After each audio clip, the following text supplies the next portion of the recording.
Hello and welcome from Greenisland 3G as we have our second round of games in the South Belfast Youth Football League live on YouTube. I'm Aaron Agnew, and joining me on commentary for this evening's game is former senior match official and current IFA referee instructor Mark O'Brien. Mark, thank you very much for joining me in commentary this evening. Good evening. Looking forward to the game. Up first tonight we have Greenisland against St Mary's in the under-14 third division. Following that will be St Malachys against Glentoran in the under-15 Premier Division. We're roughly about 5 minutes away from kick-off here.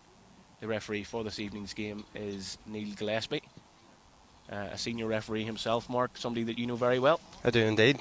Neil's been up there and he's stepped back down, intermediate level at the moment, taking charge of this fixture.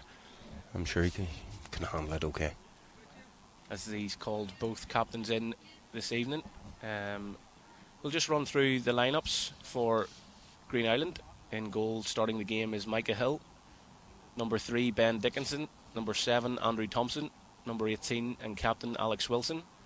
Number 20, Bradley Smith. Number 23, Riley Keane. Number 26, Jensen Eppelston. Number 27, Ryan McConnell. Number 28, Jamie Andrews. Number 42, Alex Stewart. And number 44, Ruben Robinson. 5 substitutes for Greenisland. Number 21 and goalkeeper Lewis Haddon. 15, Charlie McGlade. 17, Darryl McMullen. 35, Carter Christie. And number 45, Sam Boyle. And the starting lineup for St Mary's: number 1, James Luke. Number 2, Razvan Gizdaru. Number 3, Noel Black. Number 4 and captain for St Mary's is Callum Luke. Number 5, Dominic Shizmansky. Number 6, Keane Gillen. Number 7, Preston Lynch. Number 8, Peter McCann. Number 9, Nibras Utit. Number 10, Jake Kemp. And number 14, Aidan Malachys. 4 substitutes for Greenisland, as we have number 11, Anthony Hill. Number 15, Cian Nolan. Number 16, Michael Baker. And number 17, Mason O'Hare. Both teams, Mark, in the build-up here seem to be buzzing at the fact that they're live on YouTube this evening. All they're talking about is the camera, the lights, the glitz, the glamour, but it's football at the end of the day. It's football at the end of the day. Got to set their stall out straight away. I know the last game was tightly contested. It was a 3-2 win for Greenisland. So we're expecting a hard-fought game. We'll see what way it goes. Both teams did, in fact, meet in the supplementary competition.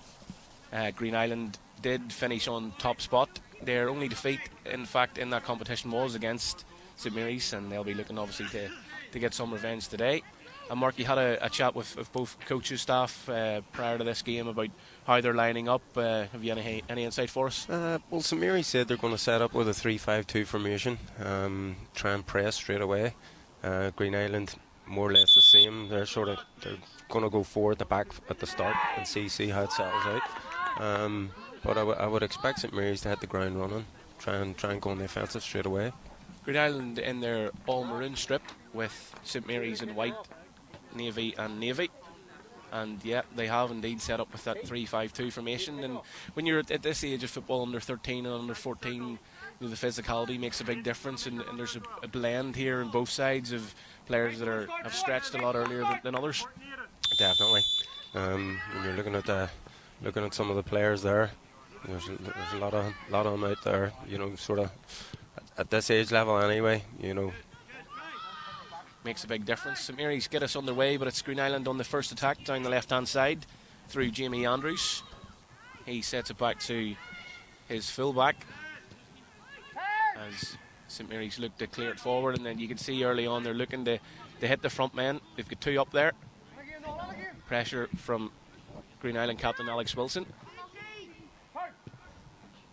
St Mary's are looking to now try and play their way through midfield. Struggling to get the ball under control.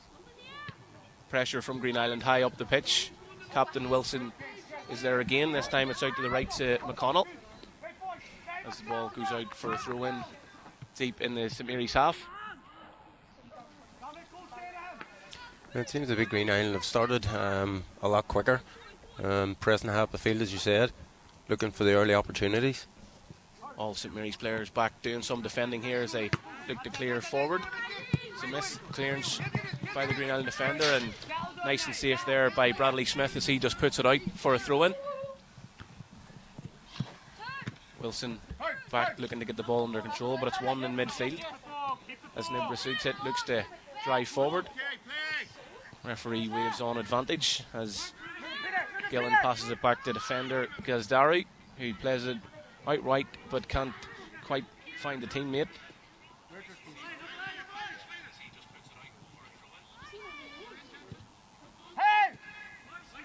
Shouts of time there in midfield, but he manages to find his way through, does Sutit. Great tackle by Green Island defender. Now they're pressing on the attack. Just out for a throw-in. Out for a throw-in. Fantastic facilities down here, Mark. Green Island, you've got the main 3G pitch, you've got 3G in behind, and you've got 2 grass pitches behind us. Unbelievable setup at the club, and right through all the age groups. You know what a facility to have. Push the whole club forward as a whole. Unbelievable. This clearance at the back there by Callum Lake. They're in. This Green Island are in, and it's palmed out, and it's the captain Wilson. It's blocked, and it's into the goalkeeper's hand. A number of St Mary's defenders back doing some defending there as Wilson's shot was blocked. Keeper did well to recover there. Palmed it out initially, but got it at the second attempt as the ball goes forward once again to Ruben Robinson. Looking to play in his teammate on the left hand side, doesn't quite do so, but Robinson still has it. Can he tee up a shot, looking to get it onto his left foot? He does indeed, and it's a comfortable save this time by keeper James Luke. He tells his teammates just to calm down as he looks to get them up the pitch. Doesn't quite find a teammate, but they gather at the second attempt. Down the left they go. 50-50 challenge there. And it's a throw in to Green Island, says referee Neil Gillespie. Green Island seem to be setting up and trying to play down that left hand side. They're trying to play Ruben in, number 44 there for Green Island. Seems to be getting a lot of the ball on the left hand side at the moment. Working hard, doing some defensive work there. As Dominic Szymanski tried to drive forward, but have the chance to break this time down the left. Once again through Jamie Andrews. He's got players in support, but he doesn't quite find the teammate. Green Island still have the ball in possession. Szymanski again in midfield. Captain Wilson gets it back under control as it's unfortunately out for a throw-in. St Mary's time to again regroup and look to get forward. Not sure if they've maybe changed the formation slightly or one of their forwards has dropped back, but they've just got that one man up front now. Robinson's chasing everything down. Became a real handful for defenders early on here. Good ball out left, this time to Aidan Malachys as he's driving into the box. Looking to get it onto his right foot, can he? As he sets it back this time to Keane Gillen, who has a shot from distance and doesn't quite find the target, but you can see the approach from St Mary's is once it goes forward, they're looking to release it quickly. Preston Lynch this time with a 1-2, and it's the first time that they've had any meaningful effort towards the goal. He was closed down there. There was 3 players on him straight away as soon as he broke towards the box. Green Island playing out from the back, but Malachys has it, and it's blocked by a Green Island defender and out for a corner kick. The first corner, we'll see what way they set up early this time.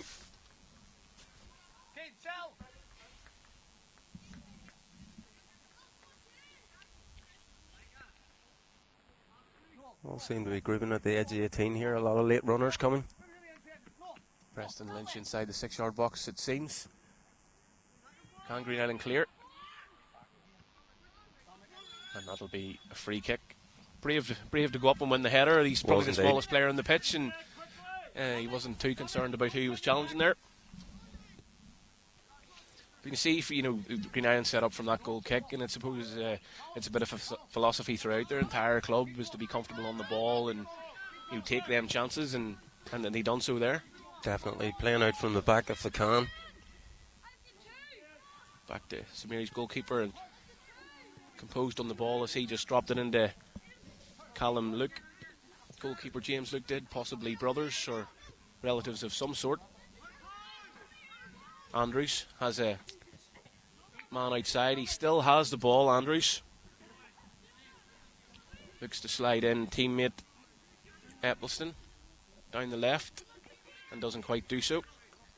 It'll be a goal kick this time for St Mary's. Let's see how they set up.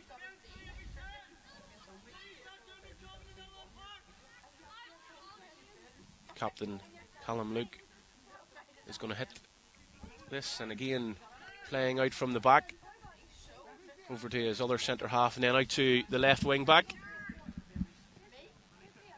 Malachys inside looking for the pass to Udsit. Finds him. Got away with one there, but St Mary's still have the ball as they're moving it about as they go direct this time to Preston Lynch. Malachys outside supporting him.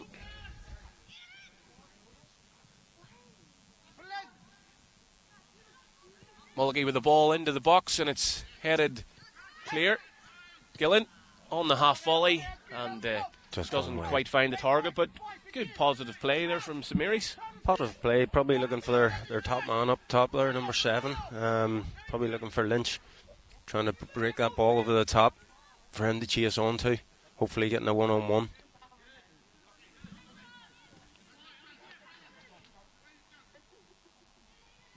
Greenisland this time looking to retain possession. Ball forward and a missed clearance, and again we touched on it about Robinson's running, and he's out there into the channels to get on it, and he's powerful runner driving down the left hand side just looking for support. Decides to set it back to his fullback Thompson. A smart play when there's nothing on. He goes backwards. You know, some players at some stages are afraid to go backwards, but he recycles the ball, plays it back, restarts the attack again. Ball unfortunately goes out there and it's a St Mary's throw.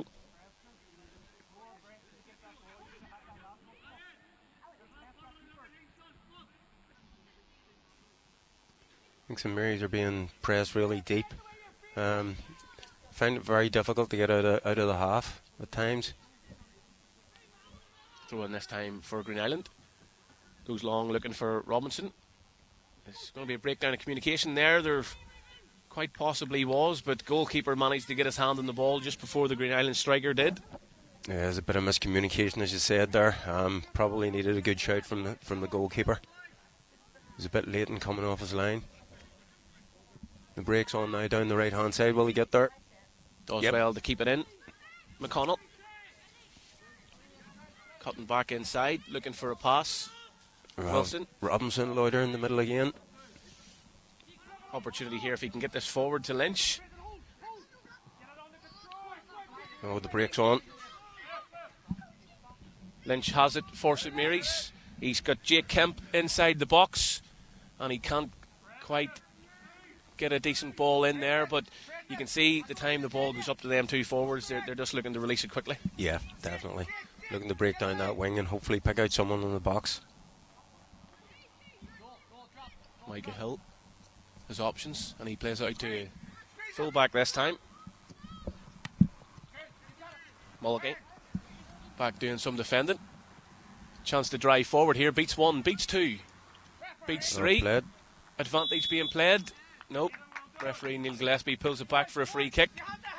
Very good positive play there by Mulligan down this left hand side. He's very quick, very direct, both ends of the pitch. Was indeed the referee using the delayed option there, tried to play the advantage. Happy enough to bring it back for the free kick. In a great attacking position. Keane Gillen stands over this. He's got numbers in the box. You'd expect him just to have a shot on goal here. Could be a shot, or he could be looking for Lynch at the far side. Gillen does have a shot on goal, and that's safe hands. Saved by Micah Hill. As the shouts from the St Mary's managers told him to aim towards the far post. Ball forward this time, Greenisland up towards that target man again, Robinson. Unlucky this time as St Mary defender Gazdaru gets back to do some defending and cleared out for a throw. Robinson seems to be working really well. He seems to be all over the park. Back defending. Straight again up top. Battle there out Looks on the on left again. hand side. Looks to cut back for Robinson. Doesn't quite come off, but they've picked it up at the second attempt. Thompson doesn't quite find the pass, and here's the opportunity now to break. Szymanski driving forward is the St Mary's midfielder. Not Well an awful defended. lot of options there.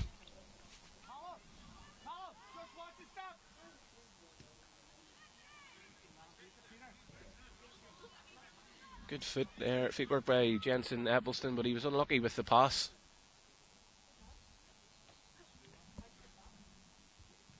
As we approach 15 minutes in here in this first game at Green Island 3G, and it's 0-0 so far, but it's been a fairly even contest, Mark, would you agree? I would say probably more of the chances have fallen to Green Island, but you know, it's taking those chances. We had early on the miscommunication with the keeper there, could have nipped in. Fortunately, didn't come off. St Mary's making their way up the pitch, and they've got players that you believe could strike a ball with Gillen and Szymanski. And Szymanski looks to go for the long throw to Lynch. No messing about there by the Green Island defender as he clears his lines, and it's probably worth mentioning top goal scorer for the under-14 third supplementary league that we just finished there was indeed that front man for St Mary's, Preston Lynch, with 6 goals in 4 games. So he's obviously a real handful up front, and you can see every time St Mary's get the ball, they're looking to at least give him it or put him through. They are indeed. If they can get any chance at all, they'll get it forward to him. And there he is, Preston Lynch. Speaking of him, Gillen wins the initial header. presses on. Malachys, we've mentioned him a couple of times already, gets the ball, puts his head down and just looks to go forward. And that's good defending there by Green Island defender Alex Stewart. Malachys has Lynch with him. He's Utit coming across, and he's got Kemp now rotating. Kemp looks for a pass inside the Gillen, but Wilson intercepts as he looks to Trying to pass set it Robinson forward. free.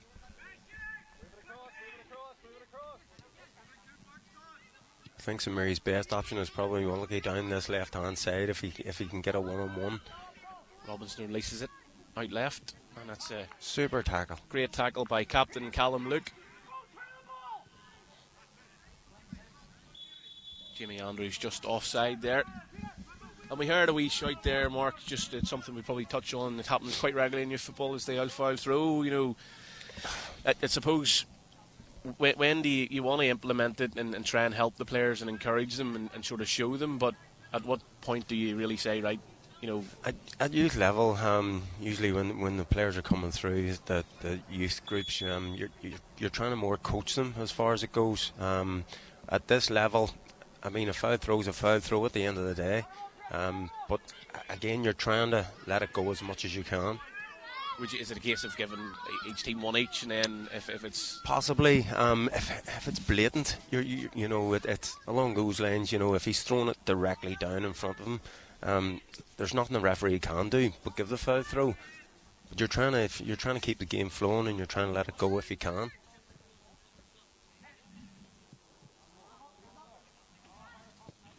Mulkey again in his defensive third, doing some defending. Ball up, and it's cleared by Riley King. No nonsense defender. He's just headed everything and cleared everything that's came his way so far. Green Island with the ball in the box. It's gathered by goalkeeper James Luke, telling his teammates to get up as he's going direct with the kick to find Kemp. And it's Eppelston in there this time, winning the first and second ball up towards Robinson. Szymanski with the ball over the top to the talisman Preston Lynch, and he just can't quite get it under control as it races through to keeper Micah Hill. Again, when the break's on, he looks very isolated. Even though St Mary's are playing that 3-5-2 formation, he seems very isolated up there on his own. It's sort of as if they've got 6 men in midfield. And they're just looking for the high ball over the top. You can see Lynch is probably he's on the last defender. Kemp, the other strikers, dropping in, trying to get on it. Technical sort of footballer, but it's still 0-0 so far. Both managers, I suppose, will be happy that it is level and neither have conceded early on, but we have a chance here as Green Island look to play this ball out left, where they find a lot of joy so far, and Robinson's there to chase, and it's a tackle initially by Callum Luke. He's down holding his ankle, but he's back on his feet. Captain needed to make the challenge there. Did indeed, it was a great tackle. Green Island goes short. Andrew Thompson. Opportunity to cross it in, doesn't quite do so. And Luke is there again to win the 50-50, and now it's a goal kick for his side. Great defending there.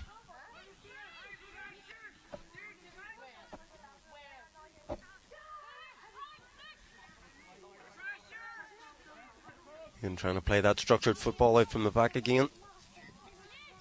Mulkey, the left wing back, doesn't quite find the teammate with his pass. He has it this time as he plays it to Utit. Pass out to Kemp, doesn't quite come off as it's eventually a throw in to Samiris.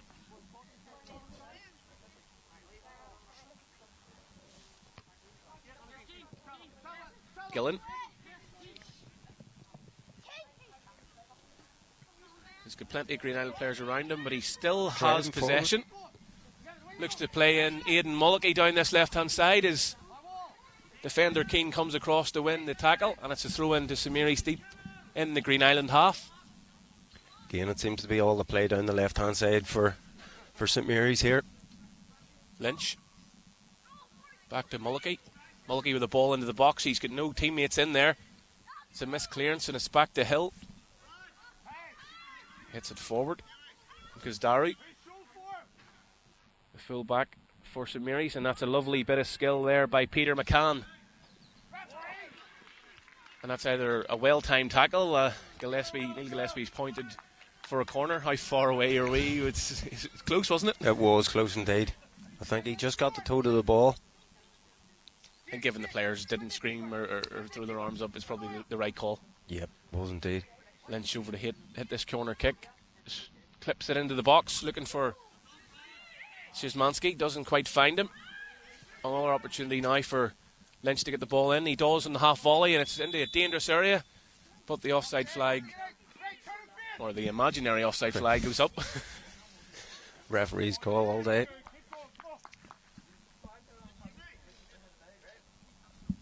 Approaching 20-minute mark here, and substitution comes for Green Island. Off is number 28, Jamie Andrews. And on comes number 35, Carter Christie, and I think they're making a couple of changes. Ryan McConnell comes off.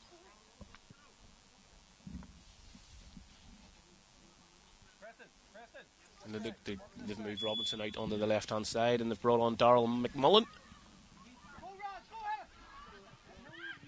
I suppose that's the beauty of youth football. You've got that opportunity to have the roll-on, roll-off subs. Players can get a run in for a bit, come off and have a break. Exactly. Obviously changing your formation, allowing you to break down the left-hand side. Robinson, is he getting there? Referee says a foul against Robinson. Maybe Green Island head coach Ryan Smith identified the opposite area that they were getting a lot of joy, and I suppose both sides have got a lot of joy down the left-hand side. They have indeed. It seems to be Mulkey down the left-hand side here for St Mary's, and Robinson on the opposite side. Seem to be the outlets. Gillen can't quite get it under control in midfield, and a foul for Green Island. Don't forget to share us your photos on Facebook, on Twitter, on Instagram, and tag the South Belfast Youth League. On Instagram and Twitter it's South Belfast YFL, and on Facebook it's South Belfast Youth Invitational Football League. And also don't forget to mention where you're watching it from. It's the opportunity to have live games on YouTube. Means that people can watch it all around the world, family members, friends, wherever they are. If they can't be here in Green Island, there's parents in the stand facing us, but these kids get the opportunity to have their game live on YouTube, and it can be watched from wherever in the world, Mark. It's fantastic. It's absolutely brilliant that the league has the facilities to do this. Bringing youth football to the forefront. It's absolutely wonderful for the kids to get on television, and again they can actually look at their game and play their game back. The coaches can have a look at it as well. So it's a brilliant opportunity for the players and the management team. And you suppose, back when we were certainly a lot younger, you didn't have the opportunity to have games filmed or anything, and now you'd have sat in the bar and you'd have always had that somebody goes, I scored a 35-yarder, and this is the opportunity now to score a 35-yarder, and that's on exactly YouTube. It. You can download it, and that's it. It's on screen for life. I mean, as we said earlier on, the facilities that they have here, unbelievable. Wilson back doing some defending. The midfielder wins a free kick for his side. Hill looks to release it quickly. Up it goes to full-back Thompson. As Greenisland are looking to make their way up the pitch bit by bit. Midfielder Dickinson plays it out left to Eccleston. Is unlucky with his pass. Greenisland manager just emphasising to his players to get back in the position and forget about the mistake. Just a few misplaced passes at the minute. I think that's the thing. If they can just pin that pass, the break will be on.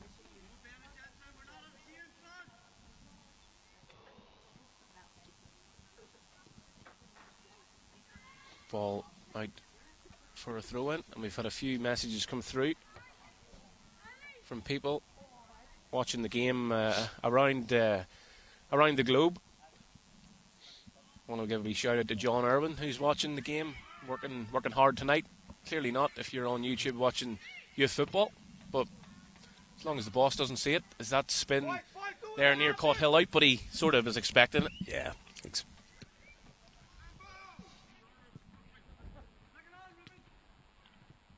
Robinson looks to turn and get at the St Mary's defenders, and wins the free kick.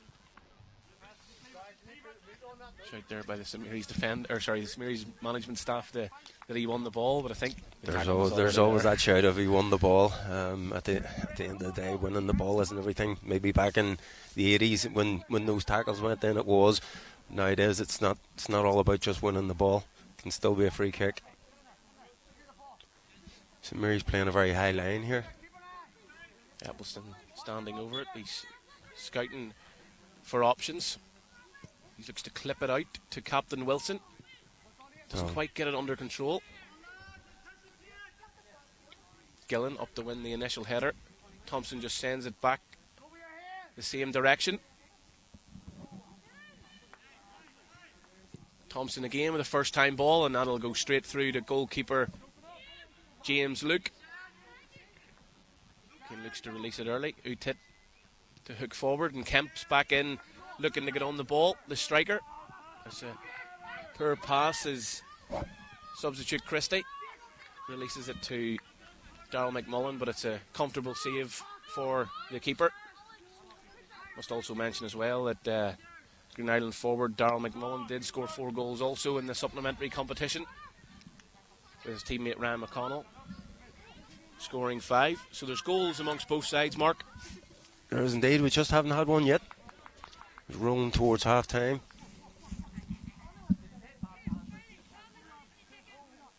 Both teams playing well, but as I've said, it's just that maybe the misplaced pass or, just the wrong touch. I suppose given the fact that both teams played each other only a month ago, they probably know each other a lot better, and with them being sort of two teams from the Newton Abbey area, they've probably played the odd friendly, so they're maybe cancelling each other out would be the best way to describe it currently. Yep. So they say a lot of them go to school together as well, so they'll probably play for the school team as well.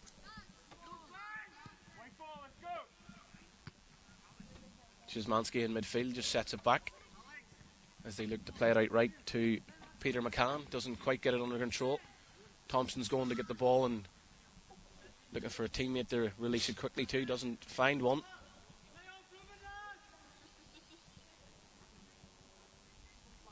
Long throw. Cleared at the second attempt, but it's dropped for Robinson. Can't quite get it under control. Malachys back doing some defending. Can't quite find the feet of Lynch. Lynch does get it under control, and he's in a 1v1 there. And he's got Gillen, who plays it out left to Malachys.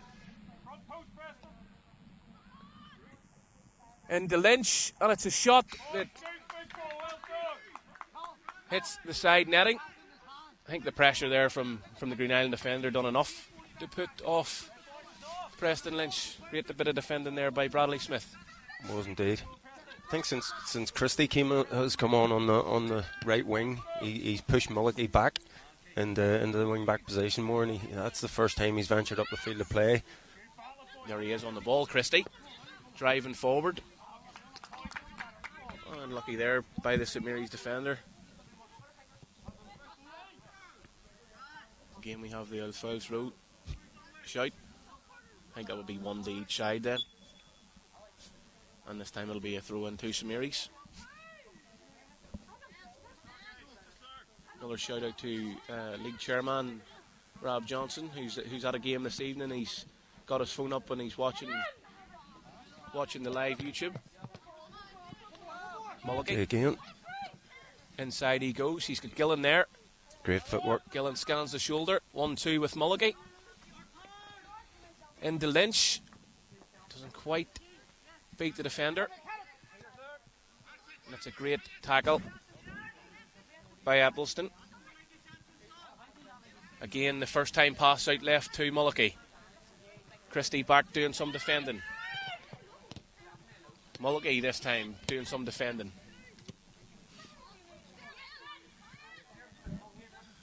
Dickinson back to his fullback Stewart, and the ball up to Christie.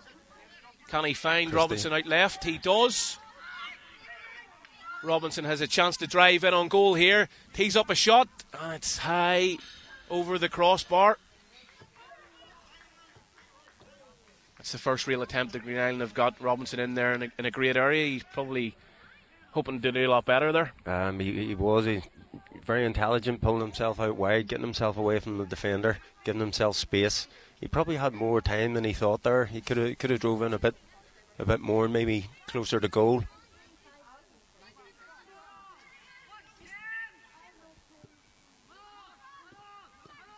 Definitely seems to be a battle of the left wings at the minute. Malachys, we've mentioned him a lot so far. Indeed, breaks again. Beats Stewart. And there's that captain for Green Island, Wilson, back to keep possession. McMullen, 50-50 with the the St Mary's captain.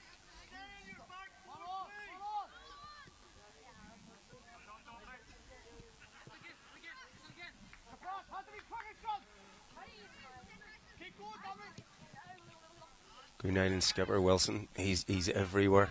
Seems to be at every tackle, he's there. King looks to clear, and Wilson wins the header as Gillen looks to play it into Szymanski. Szymanski beats Dickinson. He still has it. McCallum with the ball into the box, and it's into the hands of goalkeeper Micah Hill. He had options in the box with two or three attackers in there if he had been able to just pick one out.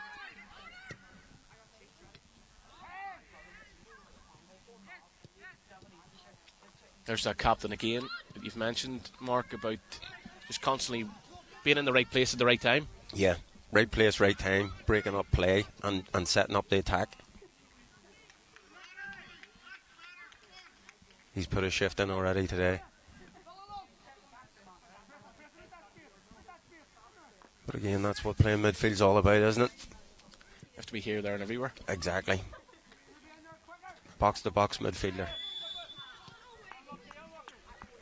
Gillen just probably physically a lot bigger there than Green Island midfielder, but it's a foul at the end of the day against him.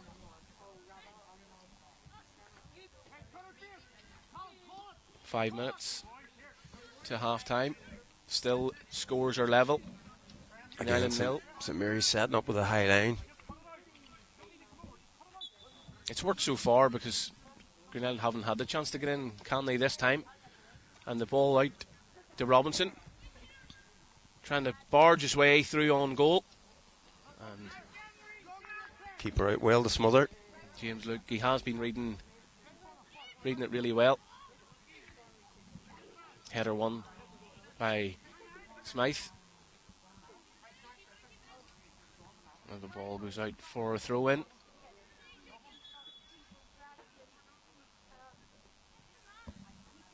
Greenisland captain Wilson tying his lace.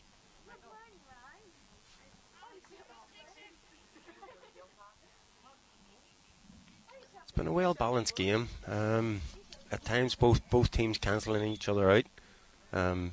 Very few sort of cut chances, open chances. Bar the one really early in the half where the goalkeepers sort of palmed it out in the block, but certainly there's been areas, and it's another area that they've had a lot of joy, both sides down that left-hand side, but maybe quality in the final third just hasn't been there yet. They're maybe warming themselves up still. Yeah, as we said, possibly just that misplaced pass. Block there. Doesn't quite fall into the feet of Robinson, and Szymanski has the chance to break, and he plays it forward to Lynch, who's onside. He's in his own half. Riley Keane across to try and delay the St Mary's forward. Lynch looks to get it onto his left foot. Tees up a shot, but it's not a shot that's going to trouble goalkeeper Micah Hill too well. Again, quite isolated. When he got the ball, lifting the head, and there's nobody coming with him. He's up there on his own. Darry doesn't quite connect with that as Robinson has it for Greenisland. Again down the left hand side, beats one, beats two, looks to cut it back and doesn't quite find teammate McMullen on the edge of the box. Robinson there still trying to win it back for his side, and unfortunately gives away a free kick. You can see certainly both teams' front men, Robinson for Greenisland and Lynch for St Mary's, are somebody that's going to really get them out of trouble with the clearance. Boots it. Physical in midfield, Malachys looks for the 1-2 from Utit, who doesn't quite give him it. Looks to get on the ball, does the St Mary's number 9. Malachys out to Lynch. Lynch is a 1v1 against King. King uses his body well to defend. And it'll be a free kick for Greenisland.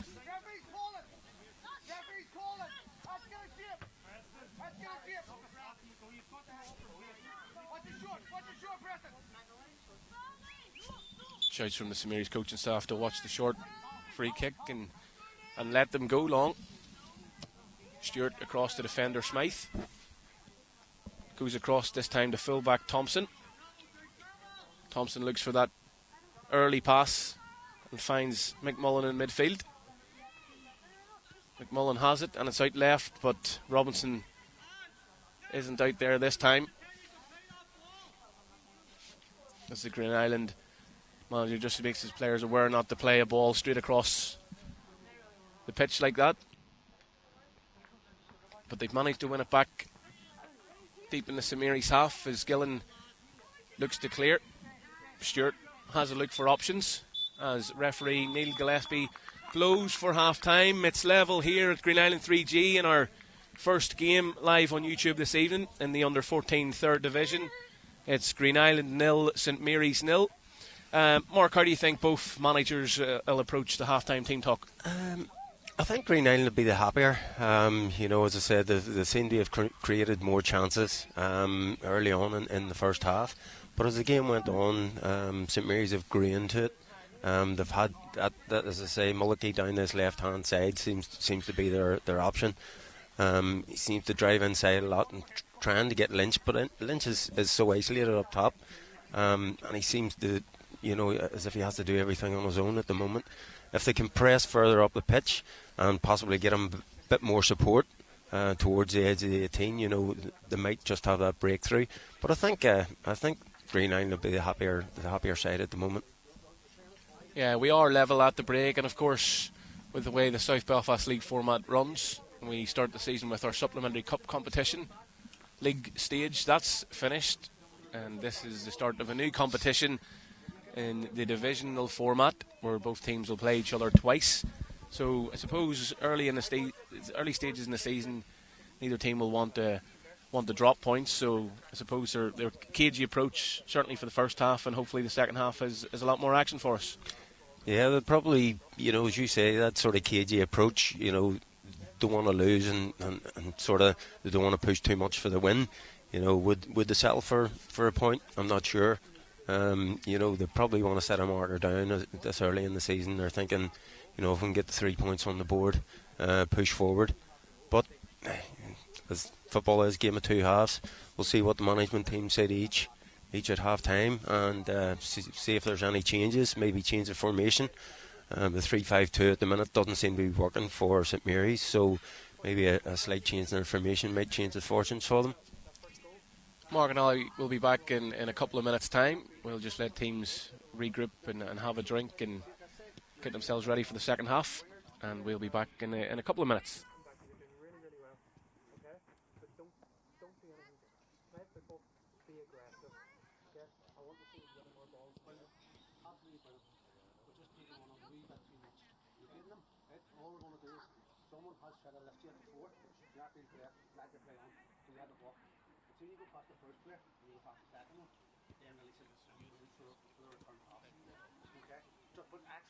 Not more I can say, but just make sure you get control of it.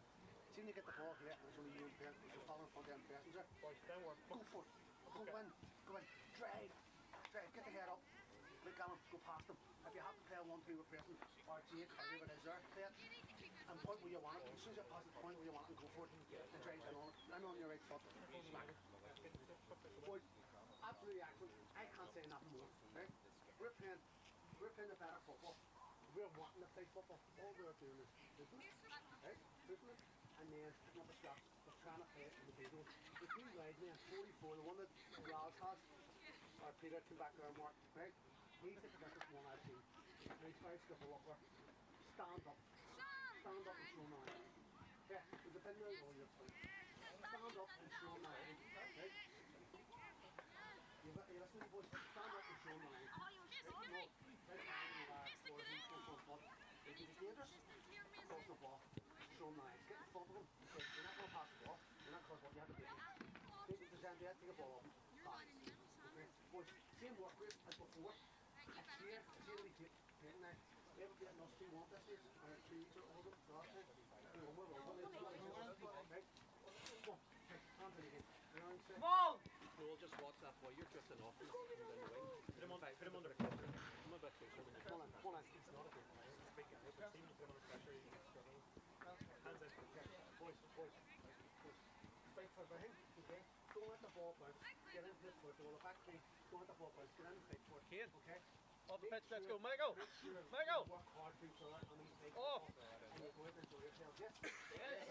1, 2, 3. Jimmy! Come on! Let's go, lads!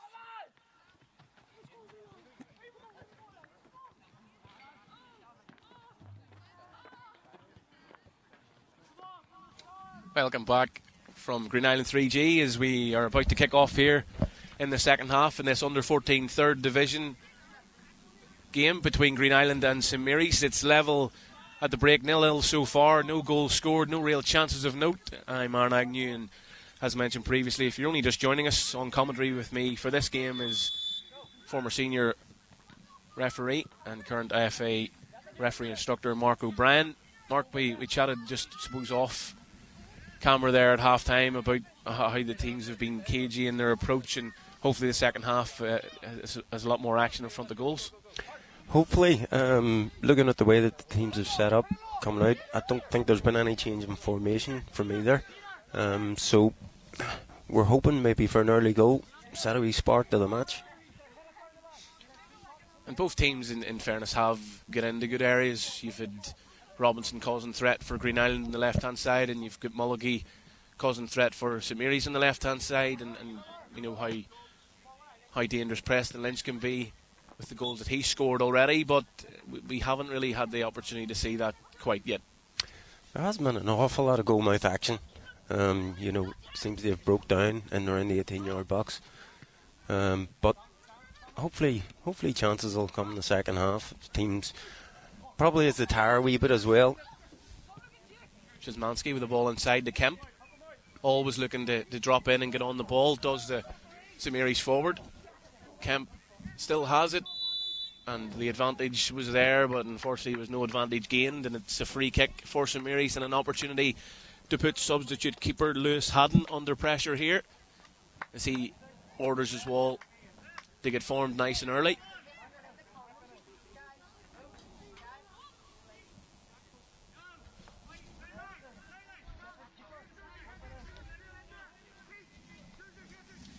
Lynch set up to take the free kick wide. Left foot. Preston Lynch, and I think he's going to test the keeper with this. Lynch clips it into the box, and Haddon watches it the full way as it goes into his hands. McMullen sets it back, doesn't quite find the teammate. Szymanski, the midfielder, the combative midfielder, driving forward, and once again the Green Island captain is just tracking back in the right place at the right time to regain possession for his side. And we have mentioned Green Island captain Alex Wilson a couple of times already, and albeit the threat is through Robinson in this left hand side, but Wilson's covered probably, I was going to say every blade of grass, but every blade of 3G there is here in this pitch. Definitely an industrious midfielder, up and down, snapping into every tackle. He's playing really, really well at the minute, and here we go on the ball. Can he set the attack? Ball out right to Christie, is intercepted by Noel Black, but there's Wilson back to win the second ball as Christie has it, and Malachys back doing some defending for St Mary's.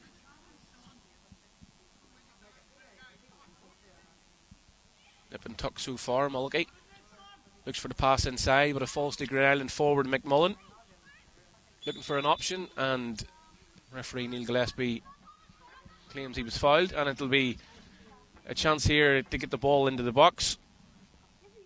Jensen Eppelston is going over to take this free kick. No wall being set up by James Luke, the St Mary's keeper. Goalkeeper seems happy. I've got this one covered. Eppelston. Again, a left foot. Now a three-man wall goes up by James Luke. Eppelston with the shot. It's high, and it's well gathered by the St Mary's goalkeeper. He'd be happy with that, same as his counterpart from the last free kick as well. Straight into the hands. Ball out left to Robinson. First thing he does is lift his head up and sees if he can go forward. Back it goes to Eppelston. Looks for the clip pass down the line, doesn't quite come off. Szymanski into Utit. Gillen outright as Kemp has dropped in from the striker position to get on the ball. Lynch putting pressure on, but Green Island managed to come out with possession. Thompson inside to Eppelston. Eppelston looks for Robinson in the gap, but doesn't quite find him. But they have a throw in deep in the St Mary's half now. Robinson and Eppelston over it, and Eppelston will take the throw, and he seems to be a bit of a set piece specialist. He can take a free kick. He seems to have a fairly long throw for this level. He had the ball. It's possibly the wrong option. He had the option to drive on. Just try to play the through ball, and it didn't come off. But I think he could have pushed on there. Riley Keane with the header there. Any ball that's came in to the Green Island defender, he's just went and done the basics and won the header first time and cleared it first time. Certainly no nonsense defender.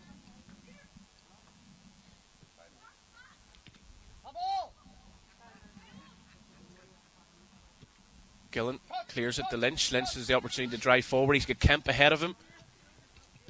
He gets it out left to Mulligan. Drops to Kemp. Can he feed Mulligan through? He doesn't, possibly. But Kemp wins a free kick. That was well spotted by the referee. Shout there from the St Mary's coaching staff is to do it quick, but that opportunity has passed. Gillen stands over this free kick. Looks to hit Malachys, but that's Riley Keane there to win the initial first ball. Drops to Gillen. Clipped pass over the top, and that's well watched and well controlled by Green Island defender Bradley Smythe.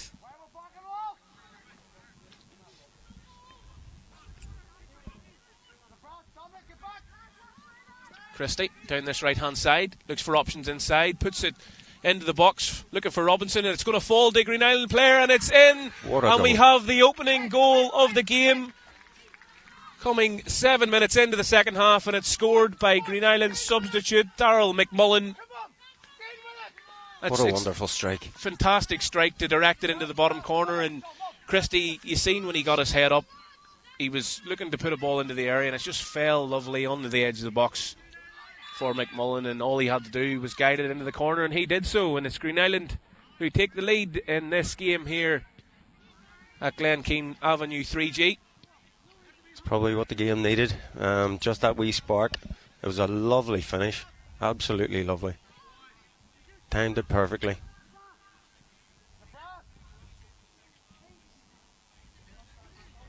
I can see a reply from St Mary straight away. Out to Lynch.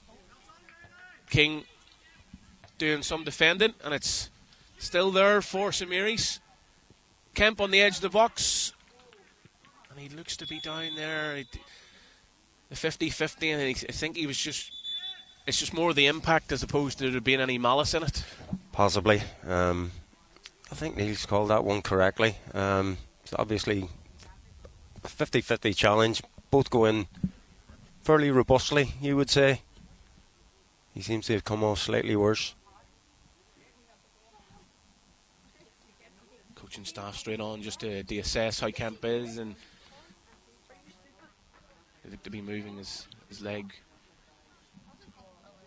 All being well, he is okay. Be interested to see the restart here. Will obviously be a drop ball. Who's he going to give it to? That only referees would see that. What I do want to touch on though, Mark, we had a wee shout there a couple of minutes ago, just down to the left of us where the camera is positioned, about handball. It's certainly a conversation every week, no matter what level of football it is. No matter what, you know, handball's such a grey area. You know, the law changes. It's so, you know, is it ball to hands, hand to ball? Is it deliberate? It's a real grey area for referees, and no matter what way you look at it, you know, coaches will see it one way, players will see it one way, and you'll see it the other way. So it's just one of those calls. We're back underway, and Kemp is back on the pitch. He's limping about. Hopefully he'll be able to run it off. He's on the ball now. He's still limping, but he's no fear in the St Mary's player, and as Wilson gets it under control. He's got Robinson out left here as he plays it through to McMullen, who may have been in an offside position, but play continues. It's out to Christie. It's a ball into the box towards Robinson, and it's well defended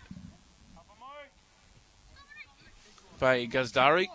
I think McCann might have just played him on this side.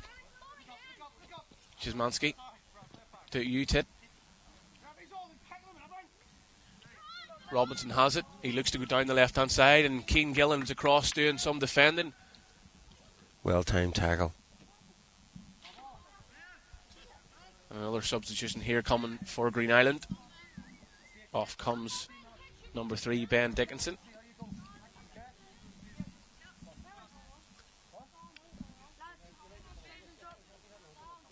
Coming onto the pitch is Sam Boyle, I believe, number 45.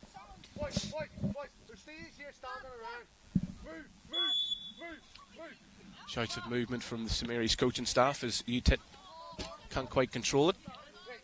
And that'll be a throw in now for Green Island. Thompson over with this throw. Looking for his options. Just working his way up the line. It drops to Eccleston, but he can't quite control it as Gillen's there. Again, it'll be a throw in for Green Island, and right in front of the cameras here, all the players have the chance to get their hair right as they're live on YouTube. Utit plays it to teammate McCann. Can't quite go forward, but it'll be a St Mary's throw as they look to work themselves up the line here. Try and grab a goal back in this game. Green Island are currently 1-0 in front. That fantastic strike into the bottom corner by Darryl McMullen.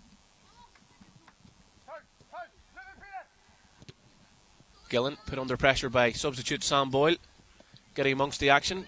Peter McCann just doesn't have the space to drive into there. I think, as we said just before half time, you know, Green Island would have been probably the happier side. And whenever the manager said to them at half time, they've come out and pressed straight away, and they've got their rewards with a goal. There's Christie down this right hand side, loads of space this time. Running away from goal, but he still keeps it.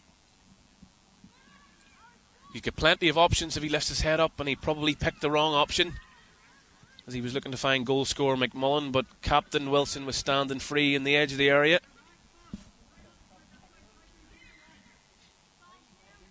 Malachys back this time, and there is that Captain Wilson. Up it goes to Lynch, sets it off to Malachys. Malachys has Preston Lynch ahead of him. Preston Lynch up against Riley Keane, and there he is across again, the Green Island defender, to marshal it out for a throw-in. Gillen across to take this through. I'm just wondering how long St Mary's will wait until they're thinking about changing it. Options on the bench for St Mary's are Anthony Hill, Cian Nolan, Michael Baker, Mason O'Hare. Robinson. Loads of space out in this left-hand side here to drive. Tracked well. McCann there doing some great defending.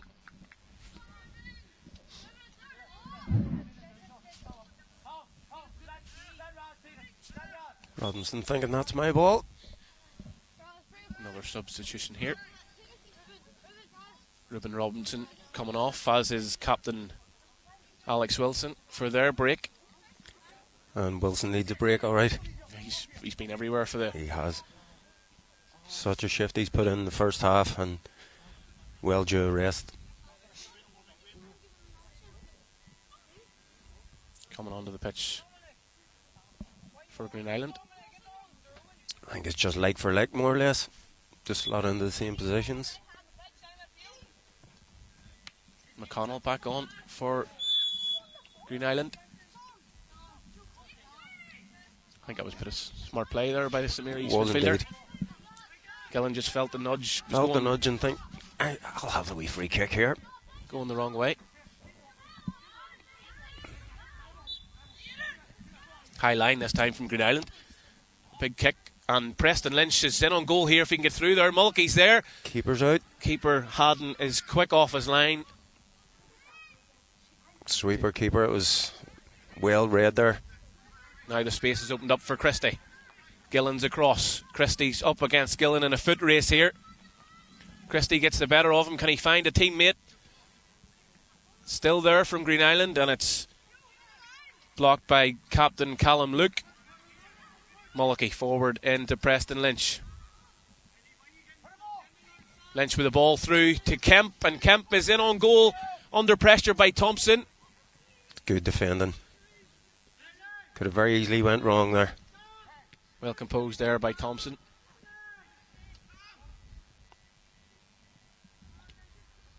Could have been the slightest touch there and we could have had a dog's oop.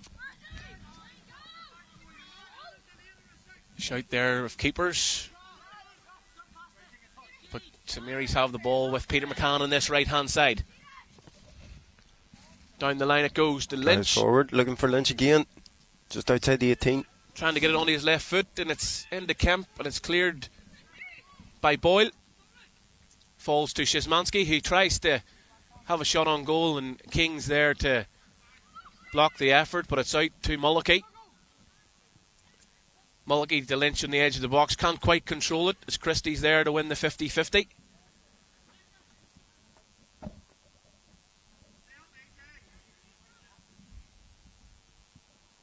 Szymanski with a shot, and that'll go all the way through to goalkeeper Lewis Haddon, who, with only coming on at half time for what he's had to do, has done it well. He'll be happy enough with his part so far.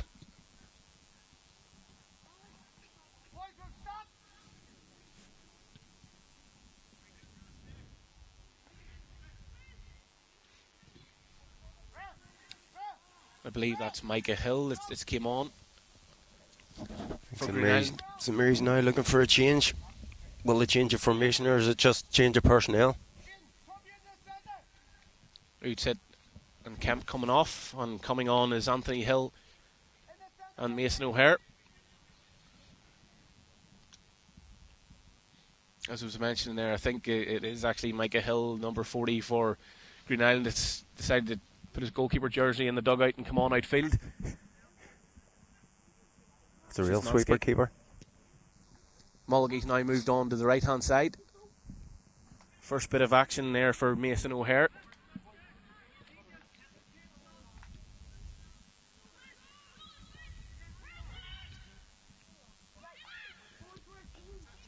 And that's a ball out left.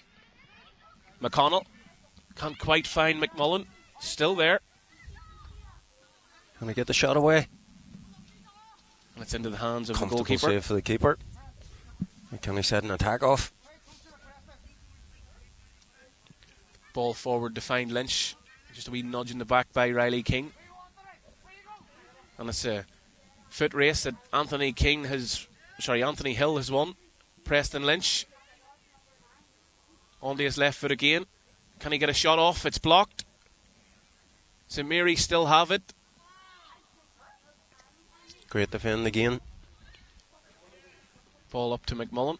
Looks to hit it around the corner past Callum Luke. Probably should have held it up there. Puts the keeper under pressure, and that's cool, calm and collected there. I don't know if you know. Not for everyone, that, but fair play to James Luke in the St Mary's goal. He didn't panic whatsoever, and it's refreshing to see. I think the manager's heart rate might have popped up by a few beats there when he saw him go inside. Smythe with the clearance, and what I like about the Greenisland defenders, Smythe and Riley King, is despite being comfortable on the ball, they make the right decisions at times too, knowing when to clear it, knowing when to play it. Exactly right. Sometimes you need to look for Rose Ed. Other times, if you have an option on, play. Peter McCann down this right hand side. Just again runs out of space. And it'll be a throw into Greenisland. 20 minutes gone in the second half, 15 minutes remaining.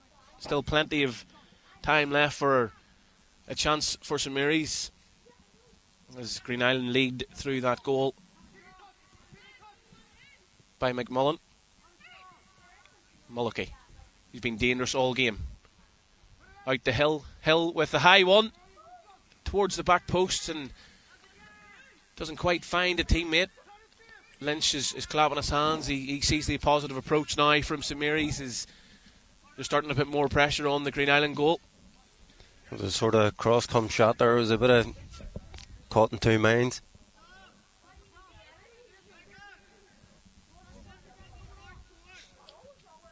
Couple of changes for Greenisland here, freshening it up again. They seem to just rotate and rotate just to give players a breather, get them back on. And Robinson's came on a bit in a deeper role here, and I heard a shout to Micah Hill, who started off in nets, and he's now playing in the second half outfield, for him just to sit in front of the back four. And that playing out from the back has worked really well. McMullen with a pass out left. It doesn't quite come off. It's intercepted, but it's there for McConnell to chase this time. And the keeper, James Luke, is off his line. I think he possibly would have been offside, but the referee happy enough there with it running through to the goalkeeper. Ruben Robinson now playing a more deeper position. McCann. And that's a late tackle there by Robinson. Referee Neil Gillespie certainly going to have a conversation with the number 44. Yeah, that's a quiet word there. He's slightly late on the tackle. Happy enough with just a word. Possibly, if had it been further up field to play, be thinking possibly a promising attack. I think he's just happy enough with where it is. The position just breaking over the halfway line. It's just a quiet word. What was pleasing to see, certainly from Peter McCann of St Mary's, is he was fouled and he just got back up. There was no rolling about the ground or screaming or shouting. He was just back up. Free kick was won and happy to play on.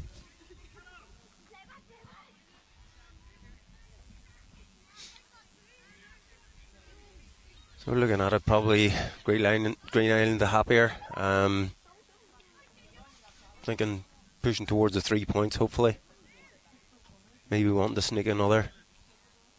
You imagine St Mary's will just push men forward as the later we go in this game. Yeah, I mean you have to chase it. You know, when the later it gets. Micah Hill with a lovely pass out left to McConnell. Options in the middle if he can get it under control. Looks to get it onto probably his favoured right foot. It's a ball across the face of goal. It's going to drop to Micah Hill. It doesn't. Alex Stewart is out there, right back. High lofted ball, and it's well watched by James Luke. Plenty of time, even in the Premiership, we've seen goalkeepers think they've got that under control, and it slipped through them. It's concentration levels.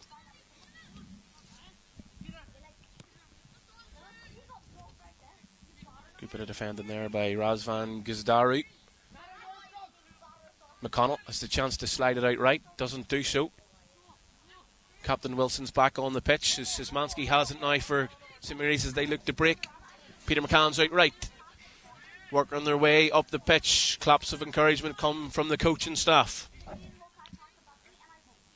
Just over 10 minutes left here at Greenisland 3G, and it is Greenisland who are currently leading this under 14 third division fixture by 1-0. That goal early in the second half by Darryl McMullen, the difference so far, but St Mary's are chipping their way through. It definitely seems to be that O'Hara's come on and he's actually sitting more up top as a strike partner for Lynch, so they're actually playing the sort of the 3-5-2 as such instead of Kemp being on, and Kemp was dropping far deeper. So now O'Hara's up there sort of giving Lynch a strike partner. Asking more questions of the Greenisland defenders. Kemp, when he was on, was dropping deep to get on the ball, where O'Hara's now sort of pinning them back along with Lynch. I think they have to, you know, and possibly push another one forward. You know, you're chasing it now, you're 1-0 down, there's only a goal in it.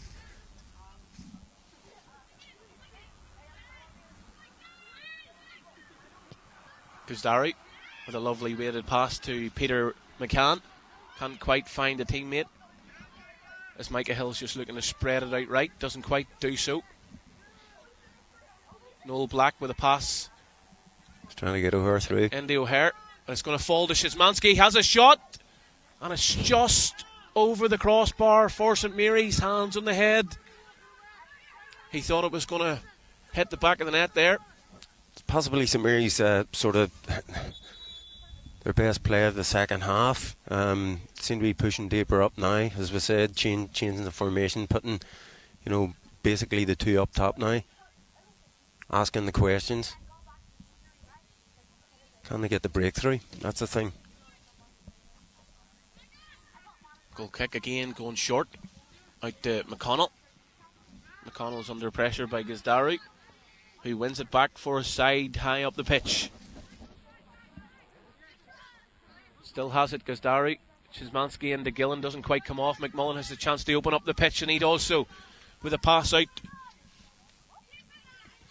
Beautiful to Jimmy ball. Andrews. Got Robinson in the middle. Inside he goes, and it's well watched once again by James Luke. Well read by the goalkeeper. Saw the danger off the line. The Lynch, he's got O'Hare with him.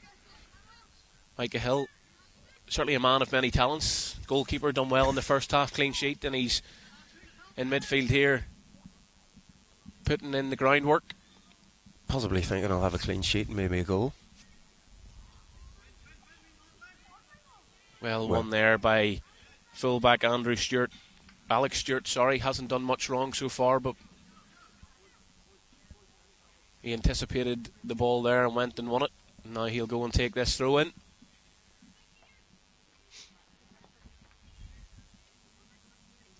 Stewart with the throw to Hill's head, and it's fell to McMullen, but it's defended by Callum Luke. Thompson sends it back, and it's up high in the air by Robinson. Just cleared the bar. Watched as it went over the crossbar.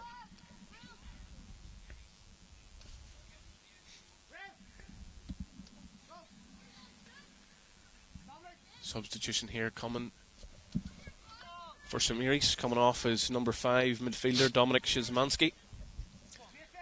On comes number 15 Cian Nolan. And Michael Baker also making his way onto the pitch. And Peter McCann comes off with O'Hare going out onto the right hand side. Gillen with a first time pass, and he's O'Hare's in. managed to find O'Hare. He's got Lynch with him, Can he find a strike partner?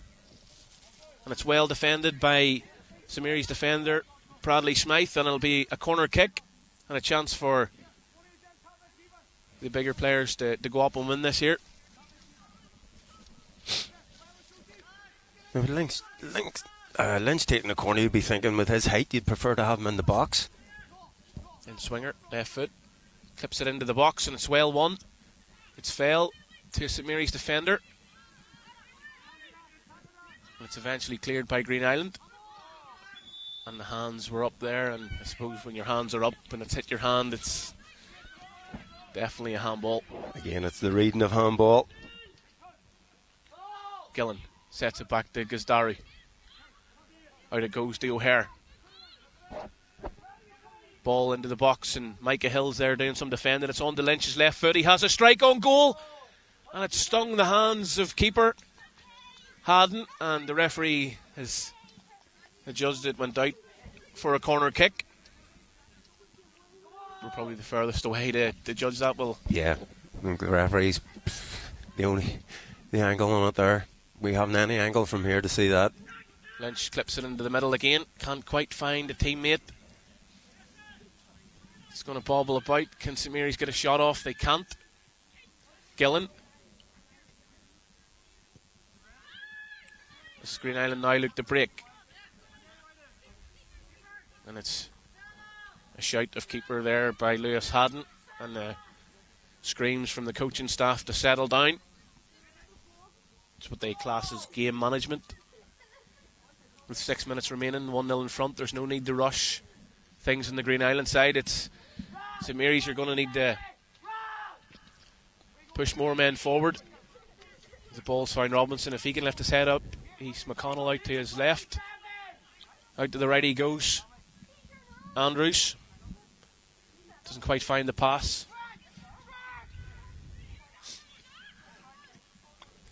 Problem is they push forward. Are they going to leave the space at the back for Greenisland to exploit? Opportunity for Hill to get it forward. Doesn't quite find the teammate. Micah Hill this time, as Gazdari can't quite find a white shirt, and that's left the space for McConnell to run into. But goalkeeper James Luke is off his line to win. Very decisive by the keeper.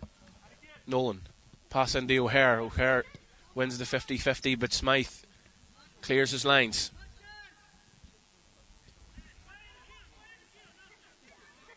Well timed tackle in the middle of the park. Malachys been very quiet in this second half, probably maybe since he moved into the middle of the pitch. Yeah. Player with his pace. McMullen with a chance to score a second, and he's just wide of the post there. He can strike a ball, he's lively, and he just whiskers away from making it 2-0. I think just before that we were saying about Malachys being more in the middle of the park. You know, I think he's better used. You know, better opportunities on the wing, pushing the right back further. Micah Hill has put in a shift since he came on midfield, and off he comes.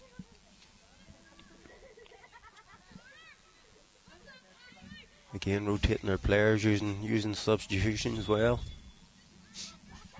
Giving the players plenty of minutes, plenty of opportunities, and different positions as well. They've got quality all over the pitch, Green Island do. Christie this time out on the left. Gusdari does well. Wins his side of throw-in. A lot more urgency now from the St Mary's players to get forward with just over 3 minutes remaining. Keane Gillen with the pass through, and as we've mentioned all game, no messing about by Riley Keane. Lovely bit of pass by Ebleston, looking to set Christie free. Doesn't quite do so. The St Mary's get the ball back, this time through Gillen. Can't quite release it to Lynch, but he's going to pick it up again. Looks for the forward, but it's that final pass, Mark, that we spoke about quite a lot for St Mary's, as they just can't quite find it, as Christie get on the is end up of against the keeper here. He's well off his line and can't quite find a white shirt. 50-50 by Gusdari, does well. Gillen, can he find a pass this time? Still can't quite find the pass through to the front man. And the space is opened up as Christie has it to drive into. Gusdari across doing some defending. That's a better ball by Gillen. Sets Lynch free. Down the right hand side. Will he get it in onto his left foot? And he goes to hit it early to try and find midfielder Michael Baker, making a late run forward, but it goes into the hands of goalkeeper Lewis Haddon, and that was probably a real opportunity there. It was a real opportunity wasted, to be quite honest. I think he probably could have drove further in there. He's looking for that killer ball straight through on the inside. Possibly again, as we said, the wrong option. Fouled there by Keane Gillen on the captain Alex Wilson, who's back on his feet. He seems okay. Referee Neil Gillespie will have a chat with Gillen here. He's probably just showed his frustration a wee touch. That's it, he's just using a bit of common sense there, just a quiet word. Substitution for St Mary's with Preston Lynch. The front man that scores all the goals is coming off as he's been replaced by number 5 back on after his break, Dominic Szymanski. Green Island will be in no hurry to take this. There'll be no hurry to take this or any other set piece that they get. They'll be happy enough just to run the clock out.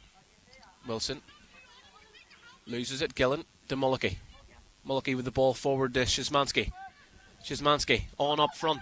Plays it out right to O'Hare. O'Hare gets it under control. He's into the box. Has a shot. And it's an equaliser by St Mary's. And it's the substitute on the right hand side, Mason O'Hare, that levels for his side in the final minute. What a break. An inspired substitution there by the St Mary's coaching staff to take off Lynch, the guy that gets them all the goals, and it was Szymanski. Moved up front with a lovely pass out, and it was a great finish, high, out of reach for goalkeeper Lewis Haddon, and we are level once again in this under-14 third division game between Green Island and St Mary's. There was 0-0 at the break. McMullen scored early in the second half, and then late in the second half O'Hare Christie breaking. Scores for St Mary's. Can he keep it in? Balls just ran out of play. 1 minute remaining, says referee Neil Gillespie. We're level here. Mark, is there another chance? I don't think so. I think, Green Island probably wasted a few chances late in the second half. It's just one of those days for them. King lifts it forward. One initially. We all know that saying that one goal usually never enough. Eccleston out left has Christie. Mulligan doing the groundwork in midfield, looks to get it forward to Szymanski. Could there be a sting in the tail? Szymanski with a pass around the corner to O'Hare.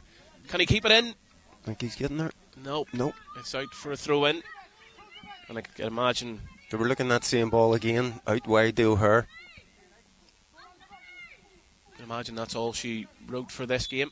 It is indeed, as referee Neil Gillespie blows his full-time whistle here at Green Island 3G. and it's a late equaliser by St Mary's. O'Hare cancels out the initial early goal by McMullen of Greenisland. But we end in our first game here this evening in the under-14 third division. Greenisland 1, St Mary's 1. Mark, overall thoughts on the game? How would you assess it? It's more or less just Greenisland caught with a sucker punch towards the end. I think they basically had a lot of the play, you know, first half and second half, possibly the better team on the day. But it's just one of those ones, concentration right to the end, and they just got caught late on there. They're probably pushing up and thinking maybe we'll go for the second goal, and just getting caught out of position. And O'Hare being left 1-1 there. What a wonderful finish. I mean, both goals, excellent goals. But I think, you know, Greenisland be thinking points dropped. Absolutely, and you can see that the sort of how the game panned out. The pandemonium at the end when St Mary scored, they were overjoyed the fact that they grabbed the late equaliser, and so they should be. But the handshakes are done. The Greenisland walk across with their heads down. They'll be disappointed. St Mary's are over the moon, and I suppose was an entertaining end to a game that was fairly even throughout. It was indeed. As was said there, you know, Greenisland will go in, they'll look at it and they'll think to themselves, yeah, possibly could have taken one or two of those chances in the second half. You know, as we said, you know, one goal's never enough. They had to just sort of sneak that second goal, walking away. They could have went away with the 3 points. Unfortunately, you know, it has ended 1-1. You know, St Mary's will be happy enough with that and push on to their next match. That's it, and that ends us here for our first game this evening, in our first of 2 live games here on YouTube from Greenisland 3G. Second game coming up in 20 minutes time is the under-15 Premier Division between St Malachys and Glentoran. 2 teams that over the course of the last couple of seasons have been the top 2 sides at their age group, and we're no doubt in for an exciting game here in roughly 20 minutes time. So you have a chance to go grab a cuppa, warm yourselves up, and we'll be back for the second game shortly.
Oh yeah.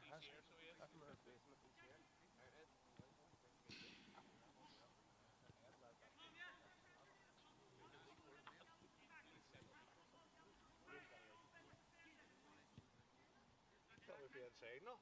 The tea and... We didn't get a like hard.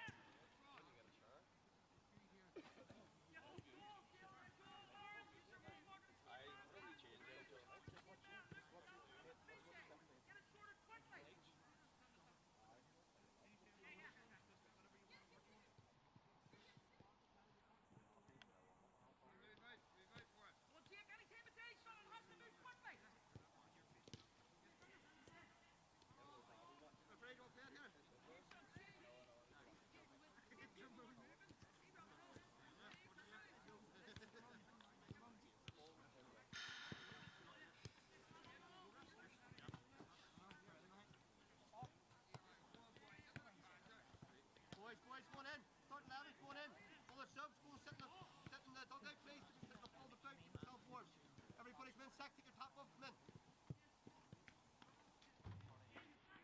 Jaden, do the favour. Jaden, play lift the phones up for me. Boys.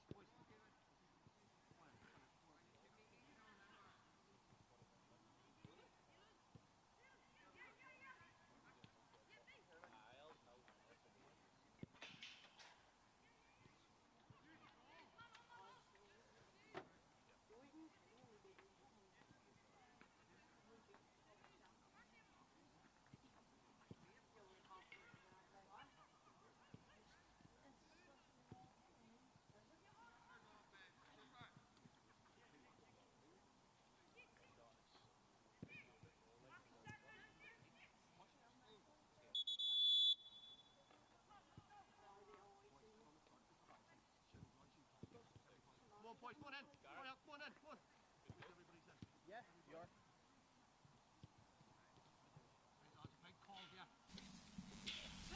Hello and welcome back from Greenisland 3G as we are ready to kick off our second game this evening.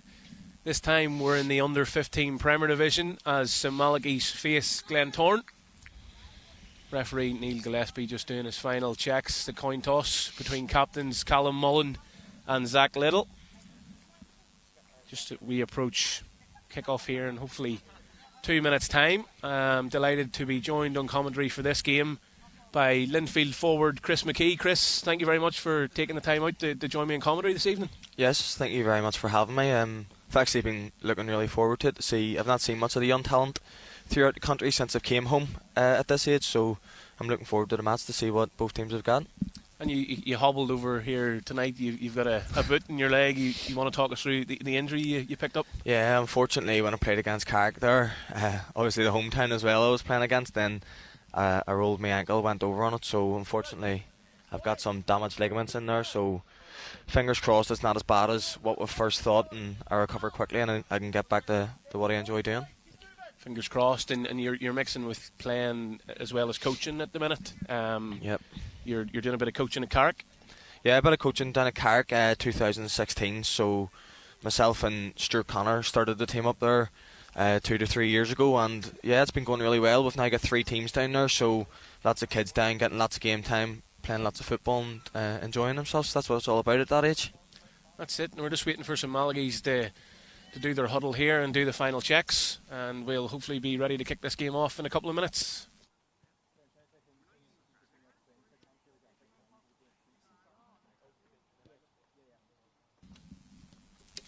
Just whilst we wait the final checks, we'll go through the lineups here, starting with St Malachys in goal. Number 1, Aaron Hartley.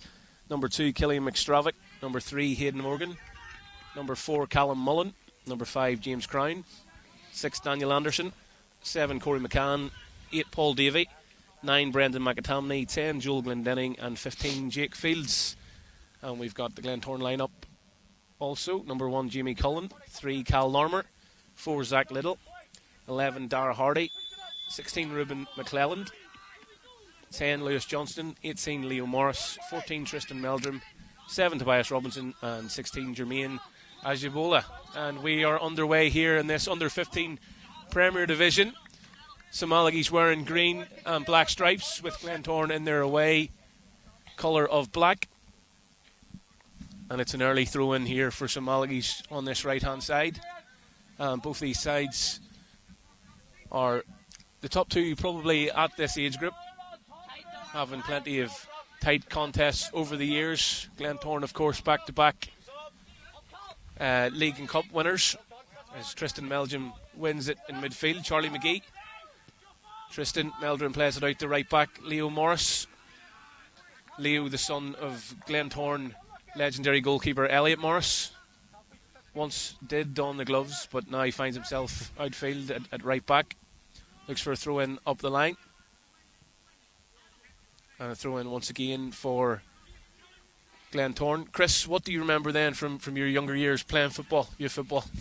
Lots. I was lucky that I was in a Linfield team that was a really, really strong team. I don't think we lost many games sort of throughout our time from under 11s till under 16s.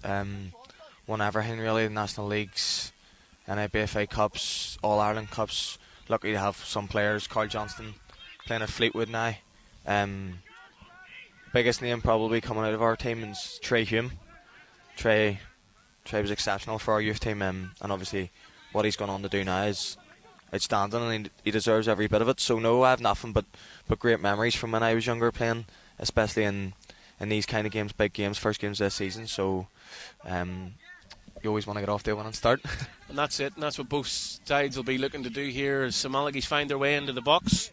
It's a shot, and it's a shot just wide of the target by St Malachys forward Joel Glendenning. The first real chance we've had so far in this game. Worked from the right hand side through Killian McStravick, and it's a shot by Glendenning that's just wide of the goal. And Chris, you're not that you're exactly old by any stretch, but the opportunities that young players have nowadays and the facilities is a lot better than maybe when you were playing youth football. Yeah, no, 100%. Look, throughout the leagues and stuff like that, there's always your opportunities to play. Obviously, All Ireland Cups, League Cups, League games, everything. So there's lots of good opportunities throughout this country, and especially now it's just getting better and better. Like even from such a young age, the SBYFL are doing such a good job with the leagues for the young kids. So no, look, football's just on the up here, and fingers crossed it continues to get stronger and stronger, and we'll keep producing better players. I suppose as the older you get as well, the opportunities are here. You know, you went across the water when you were young, when you just finished school. There's opportunities now for players to stay here, do full-time football in this country. Yep. Do you think if that opportunity was presented to you, would you've sort of had a longer think about going across the water? Look, it's difficult. So it is. I think when a team comes in for you when you're young, you're obviously 14, 15 at the time. I think it's difficult to turn down. So it is, to be honest, especially for me, growing up a Rangers fan. I think there would be no way that I would have turned down that opportunity to go across there when I was 16. But I say to a lot of people now, from here, boys that are across the water, and loads of boys my age agree with me, and I'm sure a lot of people do as well, that I think, again, mentioning Trey Hume, Trey didn't go across the water when I did, but I think he's a prime example. Look, he stayed at Linfield. He was training with Linfield's first team from such a young age, and he got his move later on after he had the experience of the Irish League, and I think that definitely leaves boys from over here in better stead. So it does having that experience playing Irish League, because it's by no means an easy league to play in. So I think Trey's example of his sort of career path is a perfect one, to be honest. James Crown, captain for St Malachys, on the ball here, driving forward, looking for options, plays it into midfielder Paul Davey, put under pressure by fullback Cal Larmour. Tristan Meldrum back doing some defending as it goes back to goalkeeper Cullen. Cullen under pressure by Brendan McAtamney, manages to release it. Crown with the right choice just to put it forward this time as Meldrum's in to win the initial header. Tobias Robinson doesn't quite get the better of McStravick as Ruben McClellan goes up against the fullback, and it's a throw in to Glentoran on this left hand side. Larmour comes up to take the throw, looking for options. Just going to work the line is Cal Larmour into McClelland. Tristan Meldrum has it. Now Paul Davey with a pass out left to Hayden. An early pass to Glendenning. Glendenning has it down the left, and that's well defended by Leo Morrison. It'll be a corner kick for St Malachys. It's been an end-to-end start here. Both teams just going at it from the off. Yeah, I think St Malachys have maybe slightly edged it so far. I think they're putting a lot of pressure on Glentoran, getting high up. They're not really giving them any time in the ball. So, but look, the Glens are doing well. They're sitting in nice. They've won a few nice counter attacks, had a few opportunities. So, I think what they'll want maybe from their coaching point of view, maybe someone in that midfield to get their foot on the ball and really calm them down and sort of pin St Malachys back a wee bit, take that pressure off their defenders. Ball into Ruben McClellan. Hartley's off his line, and McClellan gets there first, and the Glens go 1-0 in front. And it's forward Ruben McClellan, knee slide into the corner. And the Glens take the lead here in this under-15 Premier Division game. And it was just that clearance, just straight through, and whether there was a hint of offside or not, McClellan straight through, and it was a lovely finish. Yeah, I think I just mentioned it. Look, the Glens have sat there well, and they've been looking strong on the break, so they've got their opportunity, and the big striker McClellan, it was a super finish. So it was just a chip over the keeper, and I think he knew straight away what he wanted to do, and I think that's what Glentoran maybe have needed. And I'll settle them in the game, maybe get their foot in the ball now, like I said, and maybe start passing it about. St Malachys captain Callum Mullen down, holding his ankle here. Back on his feet, seems to be okay. That goal coming in the 7th minute. Claims from offside by the St Malachys supporters. Yeah, it's always difficult for referees when they have no linesmen, but it was definitely a tight one if we had linos. Paul Davey, ball through to Brendan McAtamney, and that's well marshalled out by Morris once again.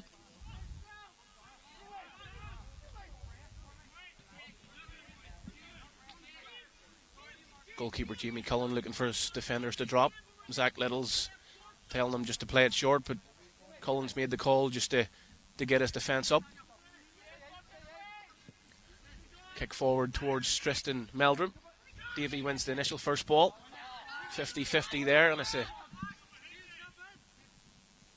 chance for Hardy to get the ball forward, and McClellan has found himself in on goal again, up against Mullen. McClellan, and it's 2-0 to the Glens, and it's McClellan once again, runs into the corner, his teammates follow, and the Glens are 2-0 in front. Goalkeeper Aaron Hartley receiving a yellow card here following protests to the referee. Deadly finisher Ruben McClelland.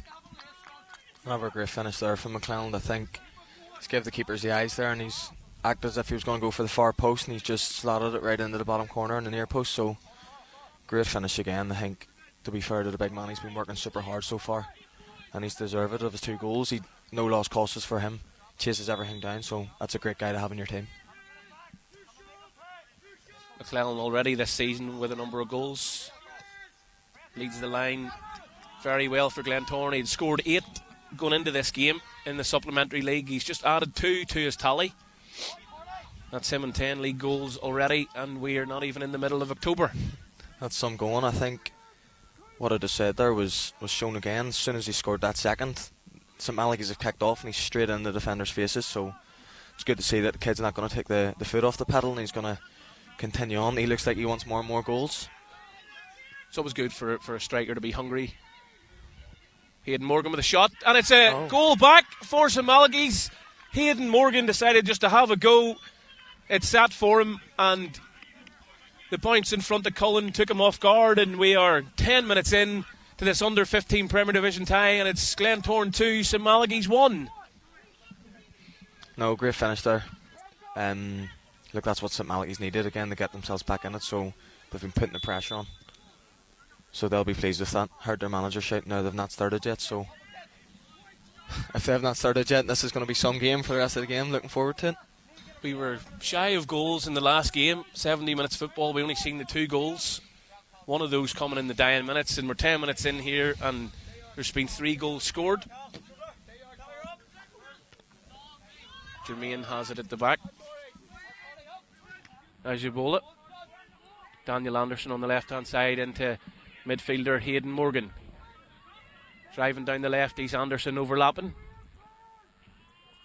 Doesn't help him out with the pass. He puts his hand up to apologise to the fullback after making that gallop and run forward. Would you somebody, when we're talking about strikers scoring goals and being hungry to score goals, was that how you would class you when you were growing up as a striker? Yeah, 100%. I think when I was this age, honestly, people that have watched me from that age to now, my game's changed a lot. So it has. But definitely, I think the big man up front there, even though I wouldn't be the biggest now, I was very tall and very strong for my age back then. Puts himself about and he works hard. I think you've got to have that hunger no matter what to score goals and get yourself in that box, and that's certainly what the forwards of both teams so far have been showing. So it's great to see, especially as a striker coming down, to see the talent. Obviously in this league it's super, and obviously a few goals so far, hopefully a few more for us. Zach Little just has a look over his shoulder. Throw in for Malachys. McStravick will take.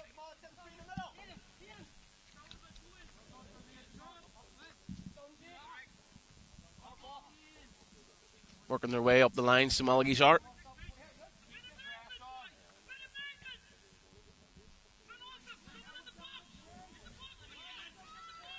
Opportunity to get the ball into the box here for Malachys. They don't do so as it's blocked by Zach Little, and it'll be another throw in.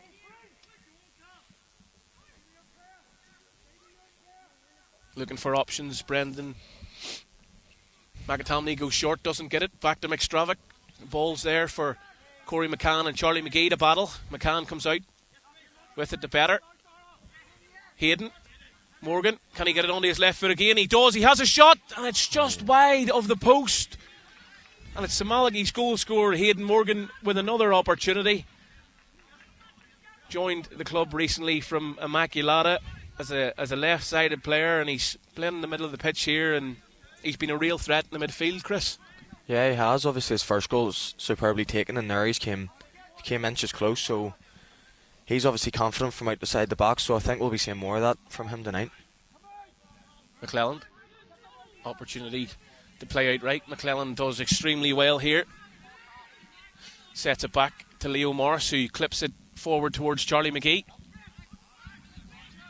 Screams for hands in the back there. Tobias Robinson can't get it under control as Corey McCann clears as far as Joel Glendenning.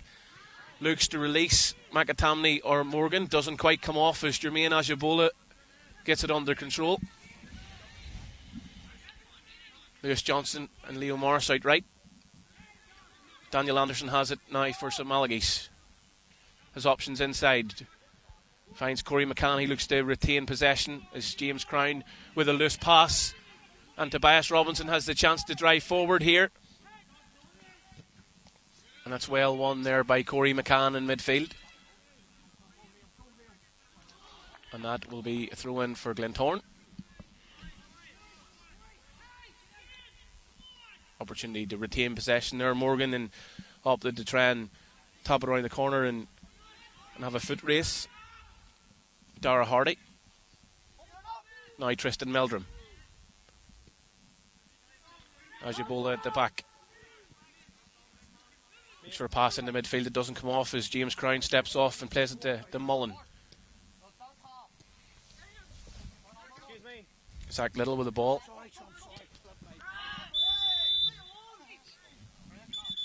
And that's a foul there against St Malachys. I think this is what Glentoran wanted at the start, what I talked about. St Malachys put a lot of pressure on them at the start. Their midfielders are now getting their foot in the ball. They're starting to knock it about, so obviously that initial 10 minutes of the game is going to be quite frantic, even at our level. So I think now Glentoran rode the wave. They got their 2 goals, obviously conceded one unfortunately, but they're now getting their foot in the ball, and I'm sure that's what the players and the coaches want. Cal Larmer, great strike of the ball, waiting for defender Zach Little to get forward. Larmer with the ball in towards Lewis Johnston. Morgan clears his lines.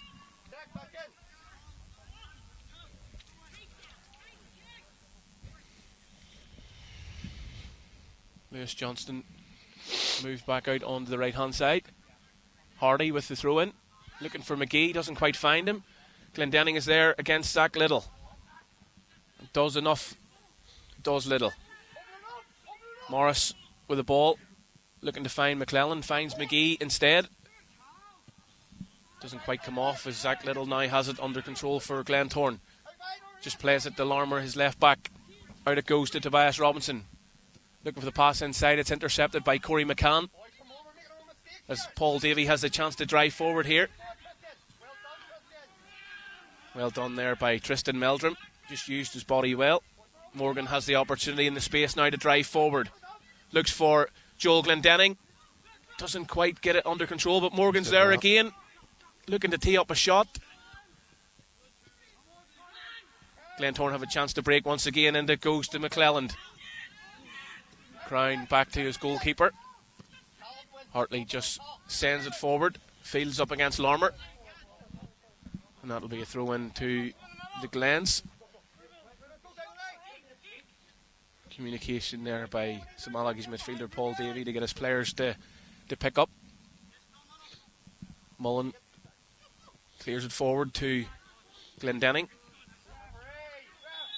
Pressure there for Zach Little, and Little wins a free kick for the Glens, much to the disappointment of the St Malachy supporters, but it's probably a fair enough decision. Yeah, I think Glendanning's similar to McClelland. To McClelland up front, yeah, for Glentoran.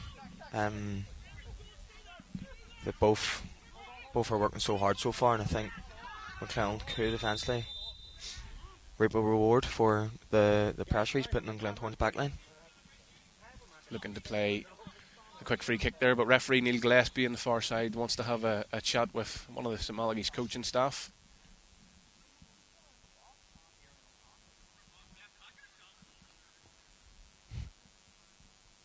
Not an easy job refereeing is. No, definitely not. Don't think it's an easy job at any level, but especially when you've not got the linesmen or any other officials helping you out. So I think you have to give credit to these referees, especially working in the SBYFL. So I think he's been doing well so far. Little with a big ball forward, looking to put Hartley under pressure as McClelland has chased every ball down so far in this game.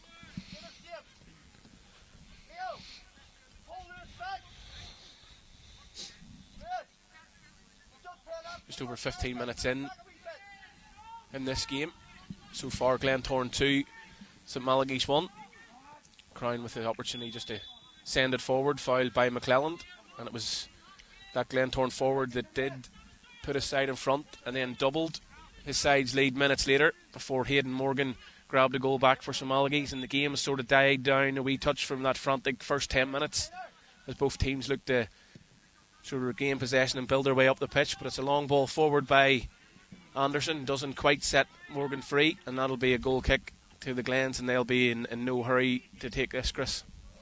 No, not at all. I think they're now in control of the game, in my opinion. I think in these situations when St Malachy's are putting a bit of pressure on them, then that's what they're going to look to do, slow it down. See the keeper there, I think it's a good decision. Get everyone in tight, get the boys back up the pitch, and then try and land on the seconds. First ball won by Paul Davey, second one by Cal Larmour as Glens look to break. McGee linking up with Meldrum. Corey McCann back doing some defending. Hartley with a kick high into the air. Larmour up against Fields. Fields wins it. Larmour's happy enough to see that out for a throw in.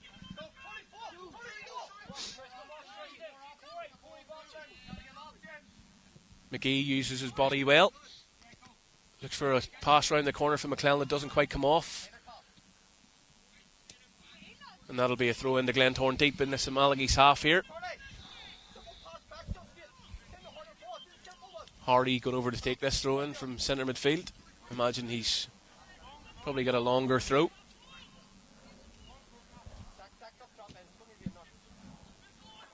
Hardy looking for options. He's got McClellan to aim for it. McGee's in behind him. McClellan goes into McGee. Tries to get it across to fullback Leo Morris, who's further forward as Jermaine Ali-Jabula. Does well against Glendenning. Back to defender Zach Little. Cullen tips the ball towards McClellan. That's won by midfielder Corey McCann. Morgan does really well there. Looks for an early pass into McAtomney. Can he get it under control? He doesn't. Morgan's certainly been very lively so far. Charlie McGee coming off here, and coming on for Glentoran is Zach Evans. McGee coming off for a break, and we sort of touched on it earlier, Chris, in the previous game with Mark. The beauty of youth football is the opportunity to roll on, roll off players. Yep, 100%. I think that's important because you can do things like this now. The young lad that's came off can come back on, so he's not going to be disappointed. I think when I was very young, even younger than this, I was talking about it with my dad and Stuart earlier. You were like 16 players in a squad, and you were only allowed to make 3 subs, and there was no roll on, roll off. So I think that's a great rule that obviously they've brought in over here in this country. So now it allows kids to get a lot more game time, and that's the most important thing at their age, that they're playing games and enjoying it.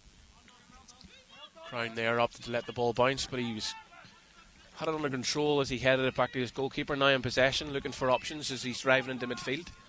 Looks for the ball round the corner for McAtomney to chase, and it's just overhit. But on a couple of occasions, Malachys defender James Crown, the number 5, has got the ball from defence and drove into midfield, sort of playing like a bit of a sweeper here, out of possession, but very comfortable on the ball. Yeah, I think he's had a good game so far, as you said. He's sort of sitting in a sweeper role out of possession, but he's definitely comfortable when he gets the ball to take their attackers out of the game, and he's trying to split lines, what I like to see from defenders. Glens put themselves under pressure here needlessly, but they managed to get a goal kick from it. Loose pass there initially by Jamie Cullen. Unlike him, distribution would be one of his strengths. Yeah, I think, all fairness to St Malachys, they've not changed their game plan. Even when they went 2-0 down, they've still got that high press on. I think that's what they'll continue to do the whole game, by the seems of things. Greg Mason coming on here at left back for Cal Larmer. Again, just getting a break as McClelland has it under control. And it goes. Looks for the early pass through by Hardy, and that'll go through to the St Malachys goalkeeper.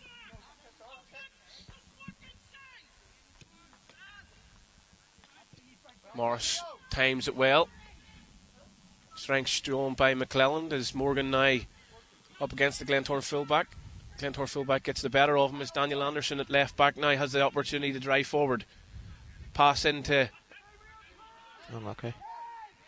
Glendenning, but it was unlucky to come off, and you can see Glentoran going from midfield to attack very quickly as Tobias Robinson's up against McStravick. Good pace shown by Robinson, looking to get it onto his right foot. Mason's there to help him, and that'll be a throw-in. Great vision there shown initially by Tristan Meldrum to find Tobias Robinson out on the left. Yeah, I think, as we've seen now, Robinson lightning quick, so I think the midfielder knew what he wanted to do there, just leave it in behind and foot race now between Glendenning and Ajibola. Glendenning goes down inside the box. Referee says no. I think he might have stumbled initially, but there were certainly claims for a penalty. I think if it was myself, I'd be looking at a penalty, but from my side here, it might have been a bit harsh, as he says. I think he might have stumbled before the contact was made. Somalis have themselves a corner kick.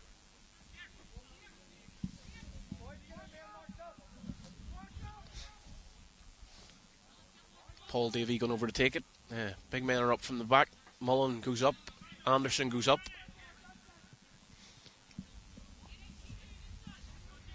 Davey. Ball into the area. Daniel Anderson's there. No, it's Callum Mullen, and it's 2-2.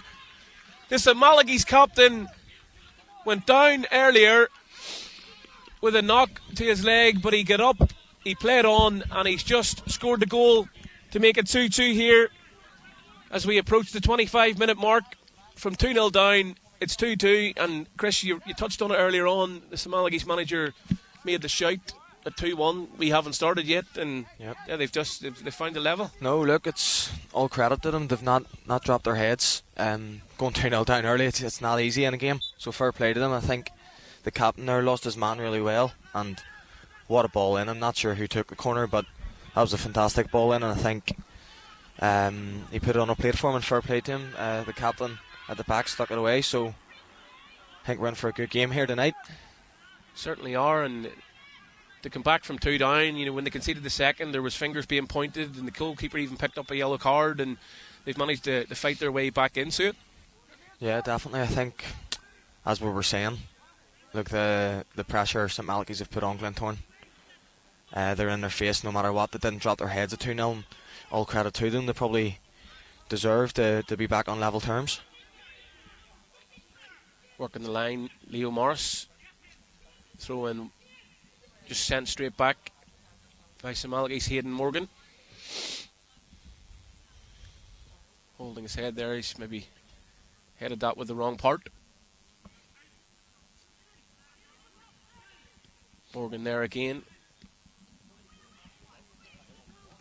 Mullen, St Malachys captain. It's worth mentioning that he's actually one of 2 St Malachys players that are actually a year young. Callum Mullen, centre half, and then number 9, Brendan McAtamney, the forward. Both a year young and have been involved with the St Malachys side for a number of years.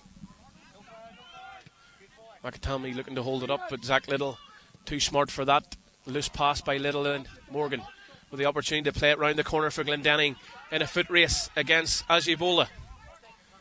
Glendenning, can he tee up a shot? Looking for options. Doesn't find an option. McStravick in to win the initial first ball, but he's out of position now as the Glens look to break.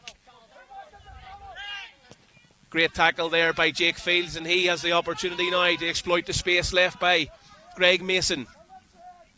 Fields up against Mason, and that's a fantastic recovery there by the Glentoran full back. Yeah, he's did really well there. I think everyone thought obviously he was going to leave that down the channel from McClelland. Obviously he's took an extra touch, but fair play to him, he didn't give up. He got back in there and showed tremendous strength and pace to get himself in front of the St Malachys winger to get them a bike kick. Referee just wants to have a chat with both players. It was a strong tackle there by Fields initially, and Mason wasn't quite happy with it. Referee's just going to have a chat with both and just tell them to calm down.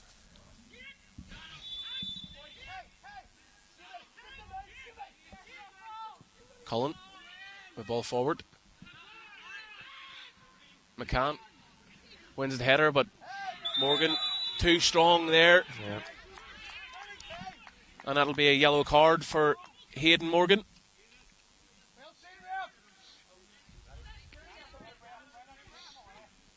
I think that was maybe just the strength of Morgan, but it's one that's obviously went against him.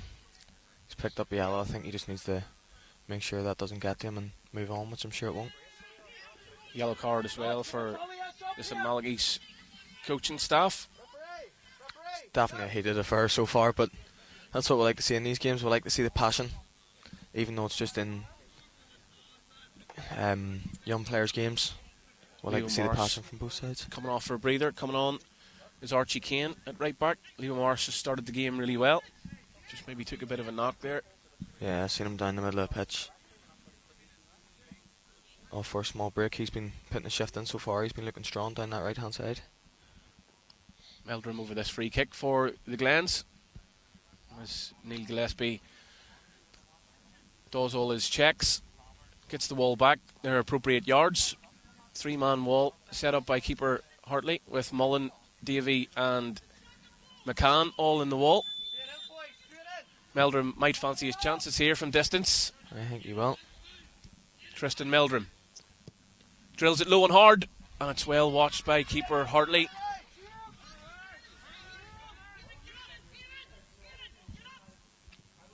McCann, well won there by Lewis Johnston.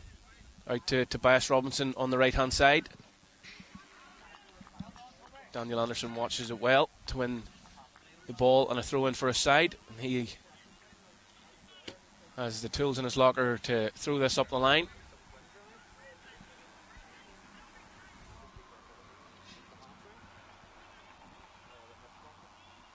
Up it goes, a breakdown of communication there, and it's a kick to the head. It's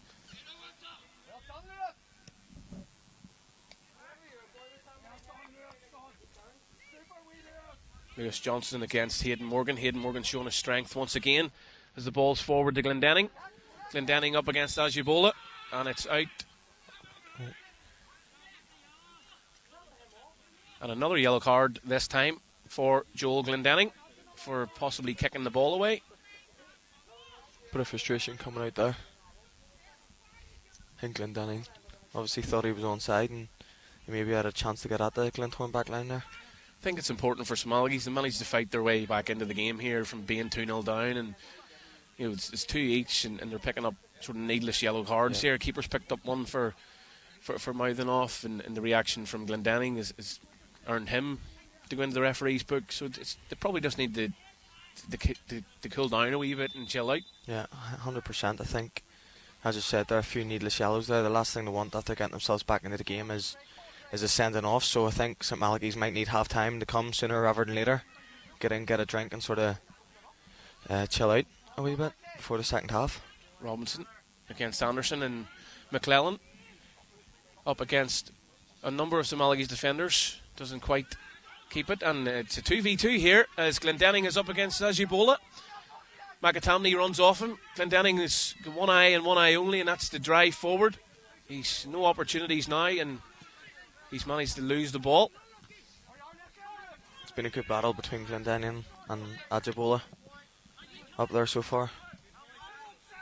Zach Evans unlucky.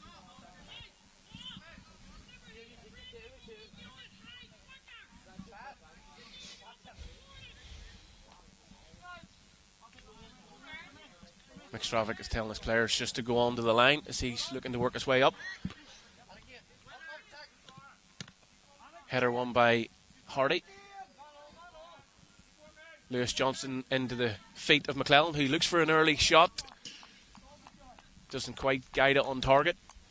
I suppose that's like the striker's instinct, Chris, where you just, the net never moves. You just need to know where it is, and the first thing on McClellan's mind there was just to have an early shot and goal, catch the keeper off guard. 100%. I think after his 2 goals tonight already, I think he's going to fancy his chances, so I don't blame him having to go there, so I don't. Anderson wins the initial flick on. Davey can't quite get it under control. It's going to break here for McAtamney. He's a defence to drive at. He's looking for options. Brendan McAtamney has a shot that's blocked by Zach Little, and that will be out for a throw-in. As we approach the half-time mark here, the Glens did go 2-0 in front. 2 goals early in the game by Ruben McClelland. But St Malachys managed to fight their way back into this game with goals from Hayden Morgan and skipper Callum Mullen. McClelland has the space to run into. He keeps it in. Crown comes across. Does well initially to delay him. McClelland still has the ball for Glentoran. Meldrum. Out to Tobias Robinson. He's looking for options outside him. Back it goes. Meldrum with the ball inside. McClelland's there. Wins the initial flick on. Zach Evans putting Killian McStravick under pressure. And that'll be a throw in to Glentoran. 1 minute left. The referee may add some time on here. McClelland sets it back to Mason. Mason down the outside.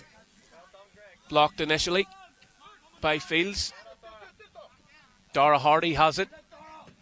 And that's a tackle won there by Fields.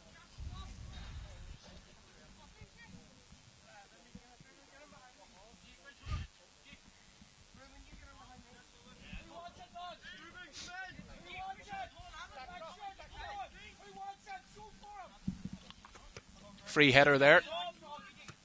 McStravick sends it back. Good use of the body by Davey, and it's a ball over the top, and it's a race between Ajibola and Glendenning. Glendenning has it. Dara Morgan with a space to run into onto his left foot, has a shot, and it's just wide of the target. A real threat for St Malachys is Hayden Morgan. Yeah, I think Hayden Morgan and Joe Glendenning have been the standouts for St Malachys so far up there. I think Glendenning, no lost causes. Works really hard. He got his body in there, popped it off, and Hayden Morgan is definitely a big goal threat down that left hand side. He'll be disappointed probably not to stick that one in the back of the net. Got one already. and he's had a couple of opportunities to add to his tally. McAtamney gets his foot in that short kick as we're into injury time now here in this first half as the ball goes forward. Mullen lets it go over his head, and it's a foot race between McClelland and Crown. McClelland adjudged to have fouled James Crown there.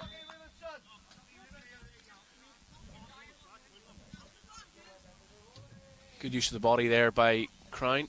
Yeah, defender did really well, especially when McClelland's obviously so big and strong and fast. He's got his body in there and caused a bit of frustration for McClelland. Hartley, up it goes to McAtamney, wins the flick on. He's got runners in behind through Jake Fields, and that'll find its way out for a corner kick. Corner right at the death. Glentoran will want to see this through and then probably get into half time. Davey with 1 assist to his name already. Fantastic delivery in for Callum Mullen's goal. He's got Mullen up again. He's got Daniel Anderson there. Hayden Morgan's in the box. Davey, another ball into the area. Headed clear. Still there for St Malachys. McAtamney has it. Looks to dance his way through. Morgan, and he slices at this effort this time. And it's managed to stay on the pitch. Missed kick. Morgan's there for St Malachys. Looks to play it into McAtamney. Wins the header, but that's all he's winning as it goes into the hands of Jamie Cullen. Referee Neil Gillespie has a look at his watch and blows his half-time whistle here at Greenisland 3G. An entertaining first 35 as we go in at the break. Glentoran 2, St Malachys 2. Glentoran taking an early 2-goal lead in this game with goals from Ruben McClelland, but St Malachys managed to fight their way back with goals from Hayden Morgan and Callum Mullen. But we're level at the break. Chris, how would you assess the team talks at half-time for both managers? I think in terms of the first half, I think it's actually maybe been a half of two halves, really. I think the Glen started probably on top. Obviously, 2-0 up. They'll be definitely disappointed that they've conceded the 2 goals. But St Malachys have piled the pressure on from the very start of a high press. They've got Glentoran up there. McAtamney, to be first, probably went a wee bit unnoticed, but I think his work rate up there is super for the team. Obviously, Morgan got himself a goal. He's a big goal threat down that left-hand side for them. So no, I think both teams, it's probably been quite even so far. I think they've both probably needed half-time to come, get in, reset, and then get their game plans to go out and one of them probably kick on and win this game. We'll let both teams have their chats at half-time, let the managers regroup their players, let the players get their fluids on board, and Chris and I will be back in a few minutes' time once we warm ourselves up and talk you through the next 35 minutes.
Here. Sack. Push them all up. Get feelings up there. Too much of a gap. Push it up a bit.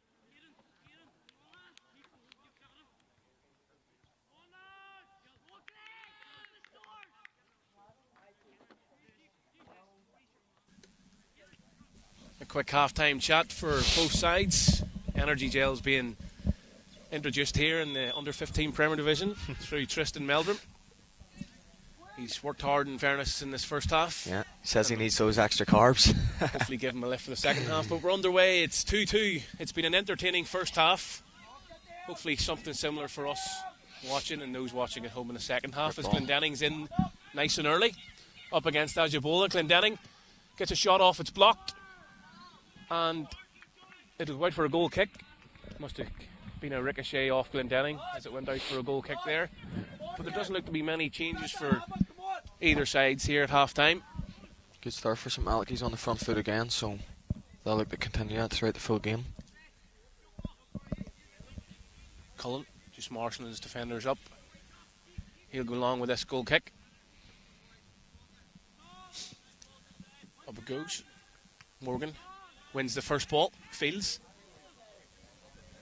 Poor touch by McAtamney. Cullen again. Out to his full-back, Mason. Under pressure. Does well under pressure, though.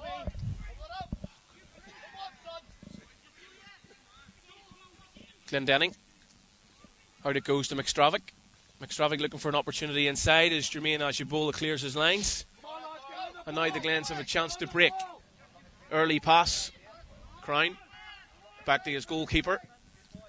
Good kick forward, and that'll be into the Glendanning and Ajibola, who've had a great battle so far. If you're just joining us, wherever you are around the world, we are Greenisland 3G for this under-15 Premier Division Cup game. League game, between St Malachys and Glentoran. Daniel Anderson looking to go long with the throw in here. He's got options in the middle. Morgan doesn't win the flick on, but it finds its way there. Glendanning tees up a shot. Glendanning, and it's just wide of the target. Similar to McLeod at the other side, Chris, where you can see their first instinct is can they get a shot off? Yeah, both boys, McLeod and Glendanning, have been big threats tonight. I think Glendanning's around there.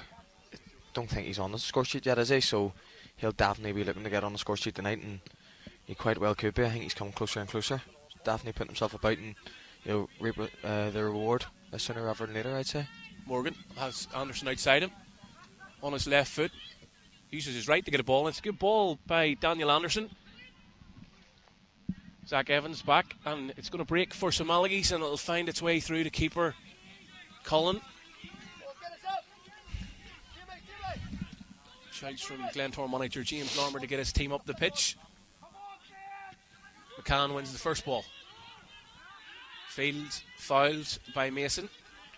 They're having a battle down that right hand side. Jake Fields, Greg Mason. And Mason's foul gives St Malachys the opportunity to put this ball into the box through Paul Davey. Has an assist already to his name as the Glens have got their defensive line up on the edge of the D. Zach Little talking to his defenders to make sure they're up in line. Davey, the hand goes up, clips it towards Anderson at the back post, and the referee has his hand up for offside.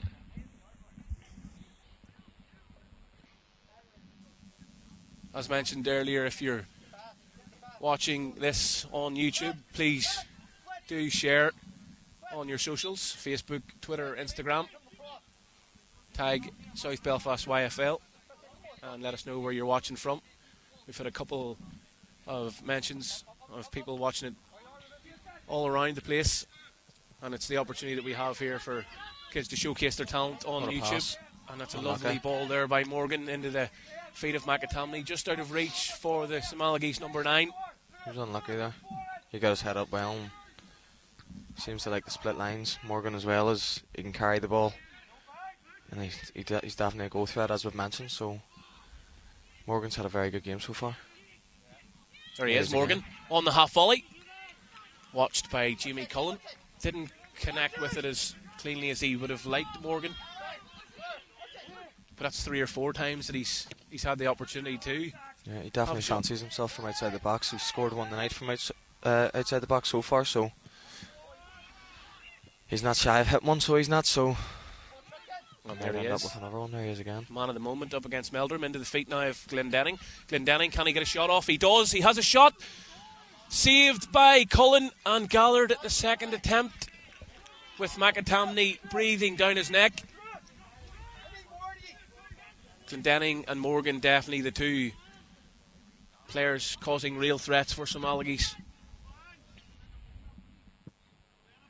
McClelland working hard, getting slightly frustrated despite his 2 early goals. Glentoran looking to keep possession. Archie Kane, Zach Evans, as Daniel Anderson wins the ball back. Loses it to Tobias Robinson with a loose pass as Tobias Robinson looks to find Tristan Meldrum. And that'll go out for a goal kick. Or sorry, a throw in. St Malachys have definitely started on the front foot this half. I think it's similar to the first half. But you can't really look Glens out, obviously, with McClelland up front, pace and power. Hitting them on a counter-attack and maybe getting a couple of goals. St Malachys need to be aware of that. Just working the line here. Ajibola does well against Glendenning. Johnston to Meldrum. Meldrum out to Tobias Robinson. He's got Mason outside him. Meldrum clips the ball outright. Won by Anderson. Glendenning against Ajibola. Good defending there by Germain, but it's up to McAtamney against Little. Little wins the better of that battle. Up the line it goes by Archie Kane. Won there by Lewis Johnson, as neither side can get the ball under control here. Use of the body there well by Jake Fields. Options right, options left, and it's clipped into Brendan McAtamney. Can he get a shot off? He does, and it's blocked by Zach Little, and St Malachys are pushing here. Definitely, as you mentioned, Chris, have came out the second half on the front foot. Yeah, 100%. I think McAtamney was spoke about him earlier. He did really well there. He got his touch in the box, he took it in, he's got himself turned, he's got a shot off. That's what he'll look to do more of here in the second half, I think. Davey over this corner, floats it in, options there. Anderson mistimes his jump as Mason looks to clear. McCann's there. Fields does win it. Davey, loose pass out to McStravick. Mason just looks for the option forward. Opts just to drop a shoulder and build his way forward. McClelland with a first time pass out to Tobias Robinson. In it goes to McClelland. Meldrum has an opportunity to pass it out right. He does. Zach Evans. Tristan Meldrum with a shot. Oh, let me. And off target. Better from Glentoran there, Chris, would you say? Yeah, 100%. I think that's really their first chance of the second half, so I'd say they'll like to keep St Malachys up in that area of the pitch now and start to get their foot on the ball again, pass it about, and probably get McClelland through on goal, try and get him another goal. He's been their biggest threat so far, so they'll definitely be looking to get him back in the ball in the second half. Ball forward by Cullen. McClelland has a shot and it's blocked off Mullen. I think that's maybe a bit of frustration from McClelland the second half. He's not really been involved as much as he was in the first, so it's just one of the things as a striker. I know what it feels like. Maybe sometimes you're not involved in the game, but you need to be ready to be called in the action. Glendenning, the space on the left hand side. Flag goes up as the ball just goes out there.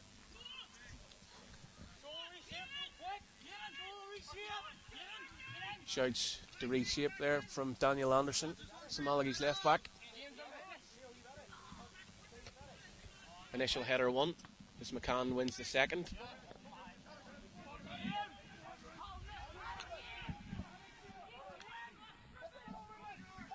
Ruben McClelland showing great strength up against James Crown here. Morgan has shouts from Brendan McAtamney to play it forward. Hayden Morgan just couldn't quite release it early.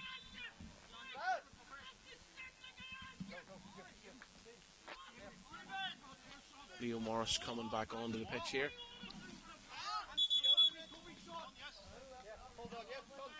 As is Jaden Baxter. Nope, Leo's not coming on just yet. Tobias Robinson coming off for a breather. Jaden Baxter's on. Glendenning putting the Glens defence under pressure. Cullen. Loose clearance there as Jermaine Ajibola does well. Hayden looking to get on his left foot. He does. And he's drilled it straight at the goalkeeper. And I'm counting that's probably 4 or 5 efforts Hayden Morgan's had here, Chris. You know, we've mentioned him a couple of times. He's definitely one of St Malachy's biggest threats. Yeah, 100%. He's been very good tonight. I think in all aspects of the game, to be honest. He's not just doing that attacking work, but you see him there, he's tucked in from his left-hand side and he's ready to get on the ball, get back and defend. And as you said, he's shown a big goal threat tonight. I wouldn't be surprised he maybe gets on the score sheet again by the end of the night. Good use of his body and retaining possession there initially by Paul Davey, but just an overhit pass doesn't quite find McAtamney. Again, good use of the body there by McClelland. Archie Kane into the feet of Zach Evans. Great turn. Does better there. Watched by Crown as he sends it out right. Jake Fields with an early pass forward. He looks to hit Glendenning. Doesn't quite come off. McStravick wins that 50-50. Looking for options, and there's the ball in between the defender and full back to McAtamney. Has Glendenning off him. Morgan on his left foot. Oh, and he's looking for full back McStravick. He probably should have had a go. I think that's the first time he's maybe been unselfish tonight. I think that was the time case where he needed to be a bit more selfish. He was in the box that time, just it was on his left peg. I think he could have had a go there. Cullen. Ball up into the air. McCann wins the first ball, but a Glentoran player picks up the second. Well won there by Glentoran's number 5, Zach Evans. McClellan does well. Rolls Mullen. Into the box he goes, across the goal it goes. Jaden Baxter putting McStravick under pressure. Mason into the box. Well tracked back by Jake Fields, and it's a corner this time for Glentoran. It's the first time that they've been deep up the pitch and putting pressure on the St Malachy's defenders here. Yeah, they'll look to capitalise here. I think that's one thing. When it's not really going your way, I think these are the opportunities that you need to make use of. So Glentoran will look to capitalise here and maybe grab the lead. Yellow card shown there by Neil Gillespie to St Malachy's coach with the flag. Meldrum in the box. Zach Little's up from the back. As is Jermaine Ajibola. McClellan's lurking on the edge, marked by Daniel Anderson. 2 hands go up, and it's a clipped pass into the area, and it's clipped away, and I think it might have been James Crown that got a toe onto that.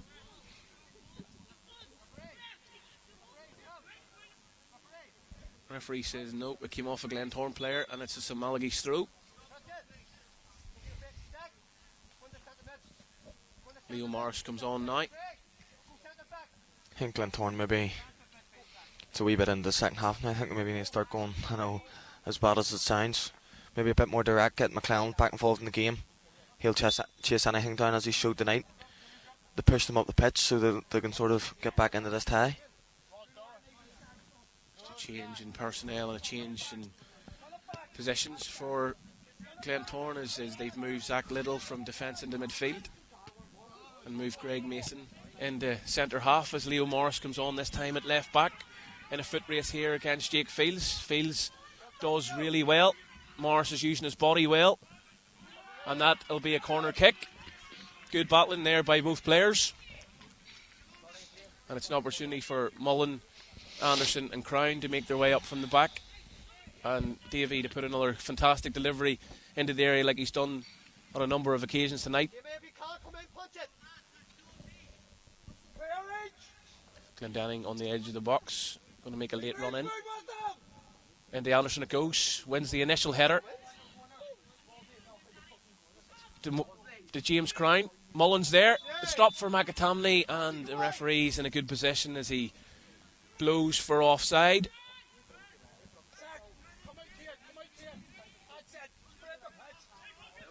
Zach Evans out he comes to the right, marshalled by his coaching staff. Morgan wins the first ball, and McAtamney's in behind here, putting the defence under pressure. Mason back to Cullen. Cullen just clips it back out to Mason. No signs of panic in there. Morris with a loose touch as Fields wins it. McAtamney's in the box and he's down, and it's a penalty to St Malachys. Pressure high up the pitch by St Malachys. McAtamney used his body well, felt the pressure, and down he went inside the box. And from being 2 goals down, they've the opportunity through full-back Daniel Anderson to put them 3-2 in front. I think that's a credit to St Malachys. I think all game tonight they've had a high press on. They've not stopped, to be fair to them. They've not really ran out of steam, and great pressure from the right winger. Daniel Anderson, deadly from set pieces. And it scores here to put St Malachys 3-2 in front. From 2 goals down, they find themselves 3-2 in front. And this under 15 Premier Division game has 5 goals so far in it. And I don't think we're finished, Chris. No, neither do I. I think St Malachys, I think they deserve that. Their second half performance has been really strong. So it has. I think Glentoran will look to maybe go a wee bit longer into McLeod here, yeah, straight away. Get him back involved in the game. But St Malachys definitely deserves to go in front in the second half. Bar the 2 early goals by McLeod, and he has worked hard. He probably has lacked service in the second half. 100%. I think that's just what I mentioned. The big man will chase anything down, so it doesn't always need to be the perfect pass, the perfect long ball. Sometimes a ball in the channel, and a player like him, great guy to have in your team, he'll work hard for you to get it, and he's not just showing his goal threats, he's showing his hold-up play and stuff like that there. So I think Glentoran need to get him back involved in the game because he's definitely been their biggest threat. But all credit to St Malachys, they've been super this second half so far. The front 2 of St Malachys paying off there as McAtamney feeds it through to Glendenning. Throw in high up the pitch. Couple of subs coming here for St Malachys. Jake Field is making his way off. On comes number 12, Dylan McMahon.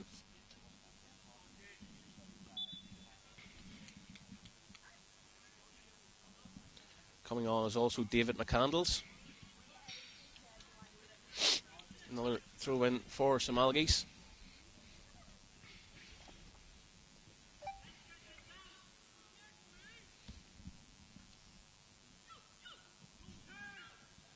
Joel Glendenning. Again, St Malachys just making their way up. Ball required. As it's Don't think St Malachys is going to be in any rush. They get a ball back in the field now. They'll be looking to slow this game down at any chance to get. whether that be through substitutes or through a bit of game management. Yeah. I suppose as the older you get, that becomes a big part of football, just managing the game. 100%. I think it's actually a massive part of the game, so it is. So I think it's important that kids this age sort of learn it, so when they do maybe go into a first team environment at any level, that they know straight away that if they need to slow a game down, or obviously if they need to raise the tempo, maybe like Glentoran do now.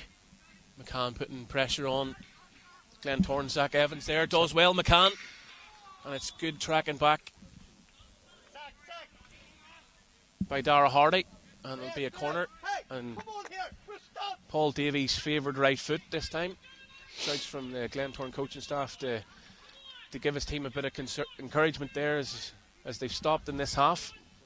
You know, Malachys have shown, coming from 2 goals down, there's no reason why the Glens can't find a goal or find an opportunity to get themselves back into this game. Yeah, they showed from set plays as well. They could be a threat. So another good ball in by Davy. Great ball into the area, and it's a chance. Unlucky by Mullen once more, and how he's managed to direct that over the crossbar, I'll not know. He's shaking his head. He's annoyed at himself. Mullen showed a real threat from set plays. He's led well tonight at the back. I think I'm maybe just giving the forwards a lot of credit tonight, but I think in St Malachys, Corey McCann in midfield as well. He's sat there all night. He's been really disciplined, I think, and that gives the forward players, McTamney, Glendenning, the licence to go forward and put that pressure on, and then when they do get in the ball, to express themselves. One there by McStravick.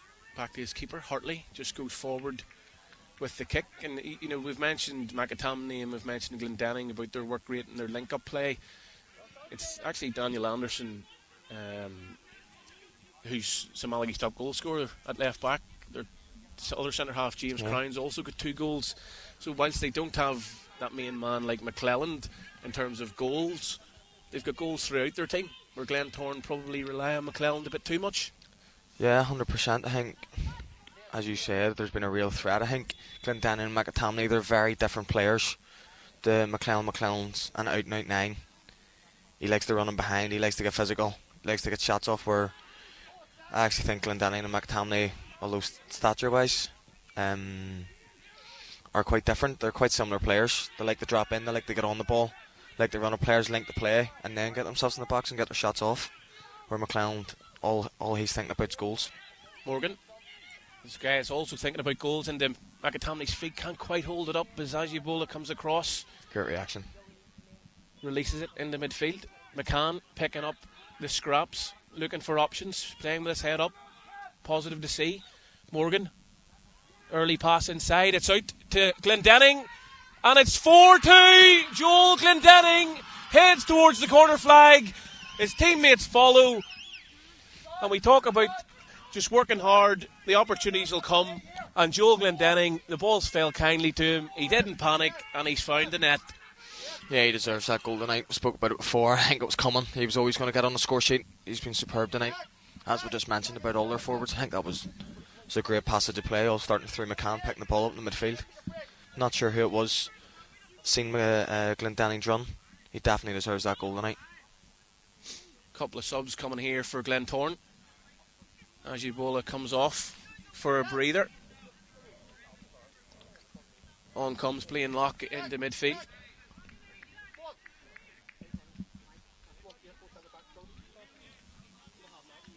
Tristan Meldrum comes back on after his breather. Paul Davey goes off for St Malachy's. And on comes Dylan McMahon. Comes on, as does Jackson Madden for St Malachy's. Meldrum across to Mason. To Morris. Loose pass inside is picked up by St Malachy's substitute Madden. Ball up front to McMahon, who replaced McAtamney. McCann driving forward, and that's a lovely ball through to Glendenning, and Glendenning doubles his tally, and it's 5-2 to St Malachy's. And similar to the first half, the Glens scored 1 and scored 2 straight away, and Joel Glendenning at the other end has just done the exact same for St Malachy's. Yeah, he's been super run, super ball. What a finish. I think he knew what he was doing straight away. Just a wee toe hook. Sometimes you like them ones, straight into the corner. Full of energy. He's been super tonight. And the highs and lows and the beauty of youth football. 2 goals down, St Malachy's were pointing fingers, blaming this, that and the other, and they fought their way back. They now find themselves 5-2 in front, and you look at Glentoran and they're now looking at each other and going, what's went on here? Yeah, I think we spoke about it. Look, St Malachy's have had a super second half. Glens haven't performed the way they want to in the second half. I think in the first half, when they were getting clowned on the ball, getting the ball further forward, they were a lot stronger, so they'll be disappointed. But look, this game's not over. I think, as the first half's shown, swings and roundabouts. So look, if Glentoran get one back, you wouldn't put it past them to be able to grab another couple. They need to get the ball forward. They need to provide decent passes into the forwards. McClelland needs support up there. McCann does well in possession. Still there, Corey McCann. Talented midfielder. As he shouts from the sideline, just to relax now to St Malachy's there, no hurry. Oh look, I think even when they went the goal up, they were looking to slow the game down. So now, 3 goals up going into the later stages of the second half, they'll definitely, any chance possible, they'll look to slow the game down and get through without conceding any more goals. Pressure showing again. It's all over the pitch. They've been relentless, the Malachys, and they've managed to win themselves a corner simply through the hard work of Jackson Madden.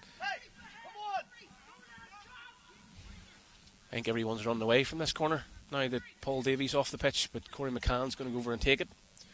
Anderson will stay back. There's no need for him to go up. He's done his job.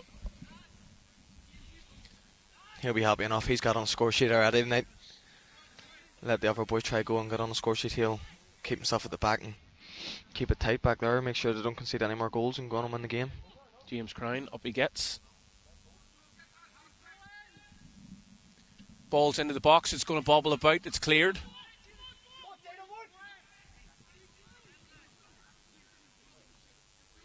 Glendenning. A loose pass, but it's still there. McCandles, ball into the area. Oren Torbett's there. Going to put them under pressure. And that'll be won by James Crown, you'd imagine. Under pressure by McClellan. Crown will see this as an opportunity to drive forward. Torbett loses out in the 50-50. McCann's back sweeping up. McGee has it under control. Looks to hold it up and link up. Limited support as the Malachys look to add to their tally. Driving forward there. It's a shot that's blocked by Mason, and it's away once again for another corner. McCandles with the effort this time. Yeah, I think McGee, I know he gave the ball away there. I think he was limited in options, but I was surprised they had him off the pitch for so long, to be honest. He was impressive to me at the start of the first half. The ball comes in, he gets his body in well, he links other players, and I think it was key for him. He was doing the link play, McClellan was getting in behind, getting the goals, so maybe with having him back in the pitch they might cause a wee bit more of a threat here. Glendenning making his way into the box. Somali's happy to keep 3 players back. Corey McCann goes to retrieve the ball from over the fence. I think they're wee right back here, might look to go and get a short. I think that's what they're He angling at here. seems to be edging, doesn't he? I think someone from Glentoran might have. Yeah, he's seen him. There's still a 2v1 opportunity on there. Yeah. Clipped in by McCann and Mullins there. Still there. McClelland, the striker, back doing some defending. Out it goes for a throw-in, well watched by Corey McCann. He'll take his time here, let his teammates regroup and get their shape. McStravick overtaking the throw-in. Denning moving. Hooked by McGee up to McClelland with nobody to support, and he's got 4 Malachys players he's going to have to beat there. It's going to be a big ask, but it's a poor kick by Hartley. McGee takes a touch, clips it. What a finish. What a fantastic What a goal by Charlie McGee, and that could be the goal that could relight Glentoran and give them the fire that they need, as it's 5-3 here. I think the keeper needs to be careful. He's kicking the ball away. He's already on a booking, but what a finish from McGee. He knew as soon as the ball came out to him what he wanted to do. A fantastic touch and a fantastic finish. As we approach the final 7 minutes of this game here, it's 5-3, and now you can see a bit of urgency from the Glentoran side. Yeah, I think that'll definitely give them a lift here going into the last 7 minutes. They'll be looking to pile the pressure on, maybe try and grab a draw out of this game at least. They'll definitely get bodies forward here, I reckon. Get the ball forward. Tobias Robinson's going to come on here by the looks of it, and that's a go. header won by McGee, and it's McClelland in a foot race, and it's a slice clearance by Anderson. It'll bounce, and the keeper thought the keeper dropped it there, but he gathered it at the second attempt. I think that's what the Glens needed to do a bit more of from the very start of the second half. Look, they need to get bodies forward in and around McClelland, and I'd say they'll do that now for the last 5 minutes, and they'll definitely cause more of a threat. Wouldn't be surprised if they grab at least another one. I think the big difference is the link between their midfield and attack. Charlie McGee's came on there and he's been that link. 100%. Glendenning, just yards offside. Mason, I thought, was dropping a wee bit deeper there. Yeah, McGee definitely helps out McClelland. He sort of sits just in behind him, sort of almost in that 10 role. He takes the ball in, he pops it off, he works hard as well. he lets McClelland play on the shoulder, get him behind, be a handful. So I think them two as a partnership, the Glens needed to have them together for more of the game, in my opinion. Tobias Robinson back on the pitch. McClelland, great touch, looking to drive at the defenders. Could he have played the wee 1-2? A foot race here. McMahon up against Mason. Cullen high, uses his full box. Not a great kick though, as the Malachys player wins it, and it's an early pass into Glendenning. It's a 2v2 if he releases him. Dylan McMahon just sets it back, only to a player wearing black, and it's up early to McClelland. Shepherd by Mullen.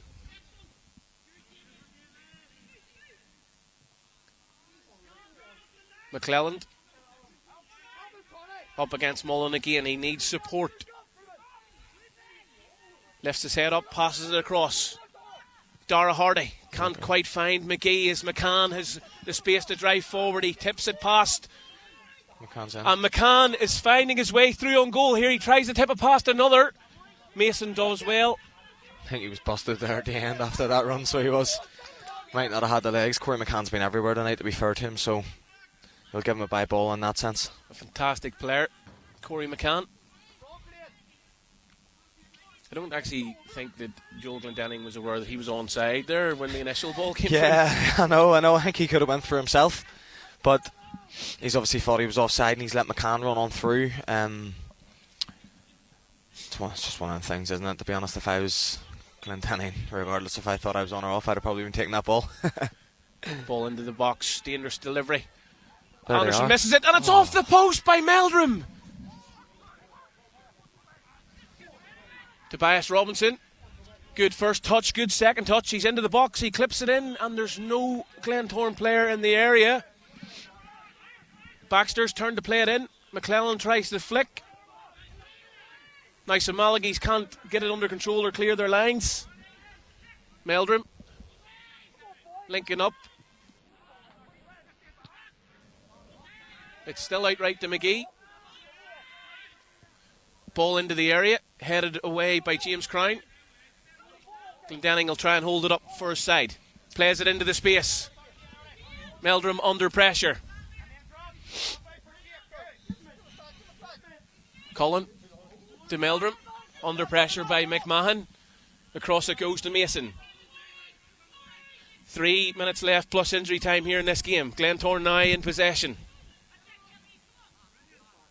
So Malachys 5-3 in front. It's been a fantastic game of football. Glentoran pushing players forward in search of another goal back into this. It's been done before. So Malachys came from 2 down. There's no reason why the Glens can't come back. Meldrum, early pass up to McGee. There he is again. Good first touch round the corner. Tobias Robinson, we've seen the pace of him. Well done. Superb by Robinson. Up against Anderson. Gets it across the box. Hartley drops it, and it's cleared off the line by Callum Mullen. Lapse of concentration by Hartley.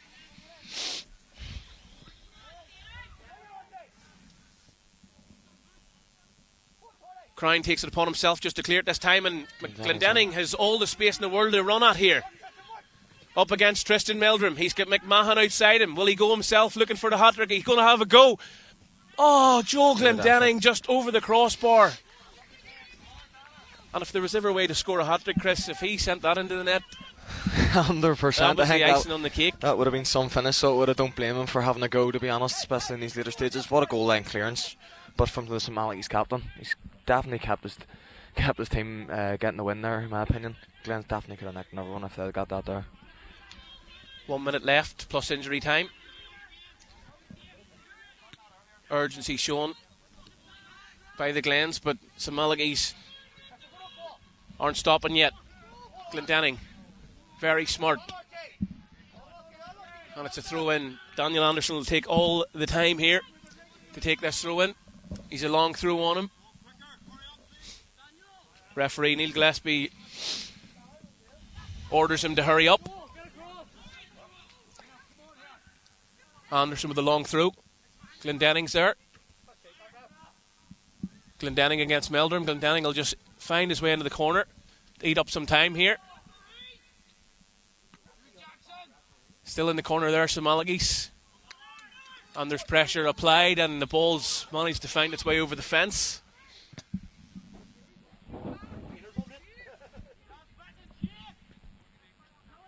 There's not long left here. 35 minutes gone. Wonder how much injury time's going to be played here. First ball is won by a Glentoran player, but it's a throw in to Malachys.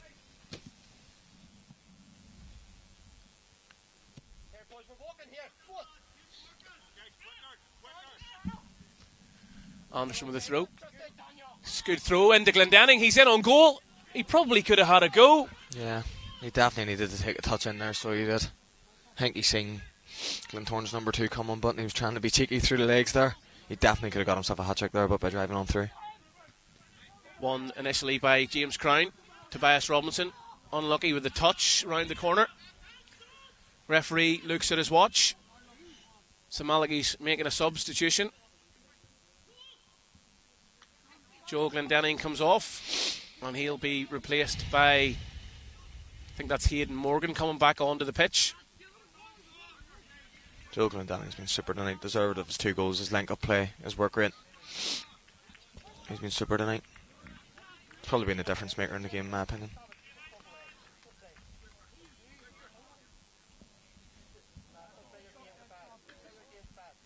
Into the 37th minute of the second half. 2 minutes of injury time have been played. Anderson with a big throw up the line. Good talking initially.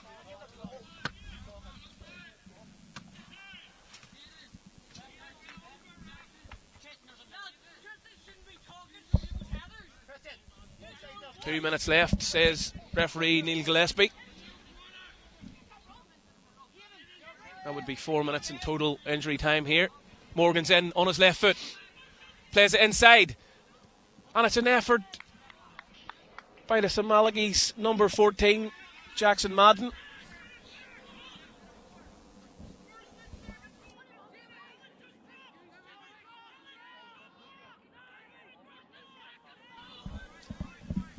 Cullen orders his player up the pitch.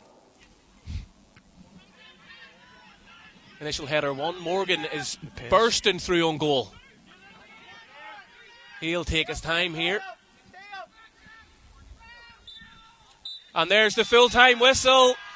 The fist pumps are in the air by Malachys as they defeat Glentoran in this under-15 Premier Division game by 5-3. Glentoran went into a 2-goal lead through Ruben McClellan double. Malachys fought their way back essentially from nowhere initially through goals from Hayden Morgan and captain Callum Mullen. We went into break level, and it was Malachys came out in the second half on the front foot. Goals through the penalty spot from Daniel Anderson, and then a double from Joel Glendenning before a fantastic strike from Charlie McGee at the end. As we end here, Greenisland 3G, Glentoran 3, Malachys 5, and Chris, what a fantastic game of football. Yeah, it was a super game, so it was. I think, to be fair, I think Malachys came out deserved winners in the end. Glentoran didn't really show up in the second half. I think once they got McGee back on up there, up front with McClellan, that definitely caused far more of a threat. I think they'll be disappointed they didn't have them two up front for longer during the game. I think they might not sort of struggle so much in terms of Malachys being on top, and then they might have been able to keep the ball further up the pitch. But look, the Glens will probably be disappointed. Obviously, going 2-0 up, losing out from a 2-0 lead, they'll definitely be disappointed. But Malachys definitely deserve winners tonight. As we end our live coverage here on YouTube this evening, thank you very much for joining us wherever you were around the world. Obviously, there will be the opportunity to watch this game, both games back, just to go through the final scores. In game 1, we had Greenisland against St Mary's in the under-14 third division that ended 1-1, and then this under-15 Premier Division game ends Malachys 5, Glentoran 3. Just want to pay thanks to Mark O'Brien, IFA referee instructor and former senior match official, for joining me in commentary for game number 1, and then game number 2. Thank you very much to Linfield striker Chris McKee for joining me. Chris, thank you very much. Hope you enjoyed yourself. No, yeah, it's been a pleasure, so it has. I think I said at the start, I've not seen much of the sort of young talent throughout the leagues here in the country since I've moved home, so that was great to see. A lot of, I know probably people may be watching the thing and he's just speaking about the attackers and things. I tried to mention players further back the pitch as much as I could, but being an attacker myself, the attacking display on show from both teams tonight was excellent. It was really good to see a game filled with goals, and no, yeah, it's great to see, and I thoroughly enjoyed it, so thank you very much for having me. Thank you very much, and thanks for joining us again on YouTube. Don't forget to share the video, share on the social media, like, and obviously subscribe to the channel, and we will see you very soon for our next live sets of games.